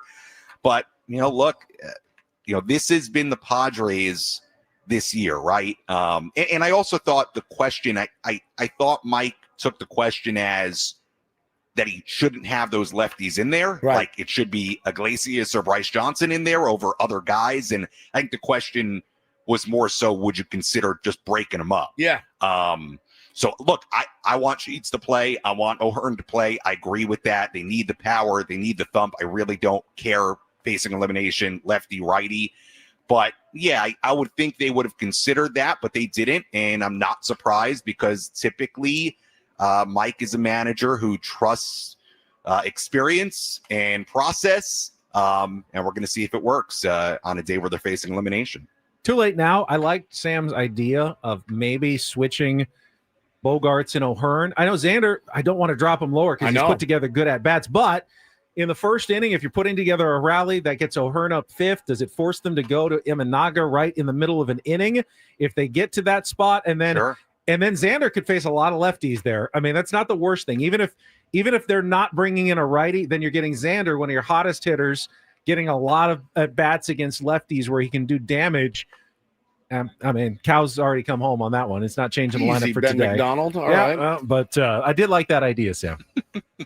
Yeah, I thought maybe they would consider something like that, just because and again, it's like I'm not saying anything that anybody in that clubhouse doesn't know. It just, yesterday to me, when you're watching it play out, it was like, that lane is so clear from a strategy standpoint for Craig Counsell, and just make it a little bit more difficult, but they're not. And guys, we're going to see how it plays out, right? I mean, look, is that if they lose today, or if they lose, this series, whether it's today or tomorrow, are we necessarily going to look at the lineup construction and say that's the reason why? I don't know. I keep coming back to this. Whoever is in that top three, and we'll point out again, it's going to be Tatis, Arraez, and Machado. Look, it's going to be very hard to win today's game if those guys go 0 again. Quite frankly, it's going to be a problem if that 6, 7, 8 trio, with how important O'Hearn, Sheets, and Cronenworth are, go 0 again. So, look, we'll see with Dylan Cease. Obviously, you have some level of concern there just because of the season he's had. He's also fully capable of going out there and giving you a really good start, or at the very least, getting through the lineup, to your point earlier, Woodsy, one time, and then you can deploy the bullpen with your backs up against the wall. Which I think is the right strategy. No matter how it shakes out, I think it's the right strategy. That's the beauty of that move from Mike Shildt, is that win or lose, if Dylan Cease gets you through the order one time unscathed, and you go to the bullpen, not a soul alive. They shouldn't. Nobody in this city or in this fan base should say, what are you doing? He's cruising. This is not a Tarek Skubal. This is not a Max Fried. This is not a Garrett Crochet. Not one person should, even if he goes 3 immaculate innings, put him on the bench and go to Miller and Morejon. You also know that there will be plenty of people who still criticize taking him out. There should not be one person, not one, unless we're up 5 runs, right? Fine, then let him go. You see how the game plays out. Look, they got plenty good enough pitching yesterday to win that game. So, yes, we can talk about Cease, we can talk about the bullpen, but they have got to score. I mean, they have got to get these guys going and score. They need a little bit of everything. So it's going to be fascinating. We'll see how it plays out. Also for Craig Counsell, look, I think everybody here assumes that Imanaga is going to get some bulk here. He did not commit to that before the game. Why would he, though? Right? A manager typically is going to give you his exact plan. But it will be interesting to see how they go about it as well, because they've got a relatively fresh bullpen and they've got the same exact lineup to deal with. And if they have a lead, could you see Imanaga throwing a few innings and then they go to the same formula they did yesterday to go 14 up, 14 down? It's very possible. Quick question. Your postseason, Sammy, are you also standby, Sammy? What happens if they lose today? Do you come home tomorrow? Are you there until Friday, no matter what? How does that work for Sam Levitt? I will win or lose today. I will not go home today. Okay. Well, not today. So, yes. Tomorrow, You're not possibly, or not expensing tomorrow? It's tough to change. Uh, Expensive to change playing plans, though. So he may be cheaper just to stay and relax in Chicago for a couple days. We're hoping it's not going to come into play. Yeah. Hopefully it won't come into play. Hopefully we're heading to Milwaukee. So I you know what, Ben? I'm not even going to sit here and entertain the idea of that.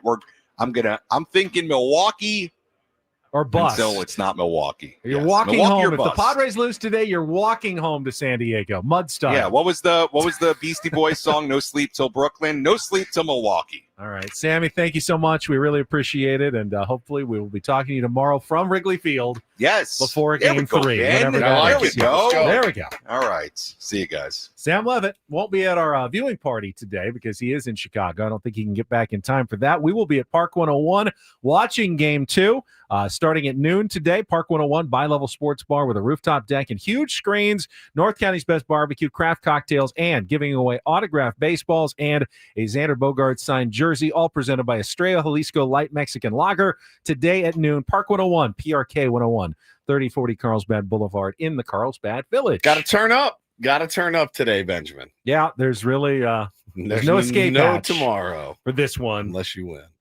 The season is on the line for your San Diego Padres. Mamacita. And win or lose, we will be there for you tomorrow. Correct. I know that some people can't necessarily handle it. I will say this. The people who do join us after the tough losses generally are glad that they did. Yep. It's a good little therapy session for our community, and we'll be with you trying to entertain you and put a smile on your face one way or the other.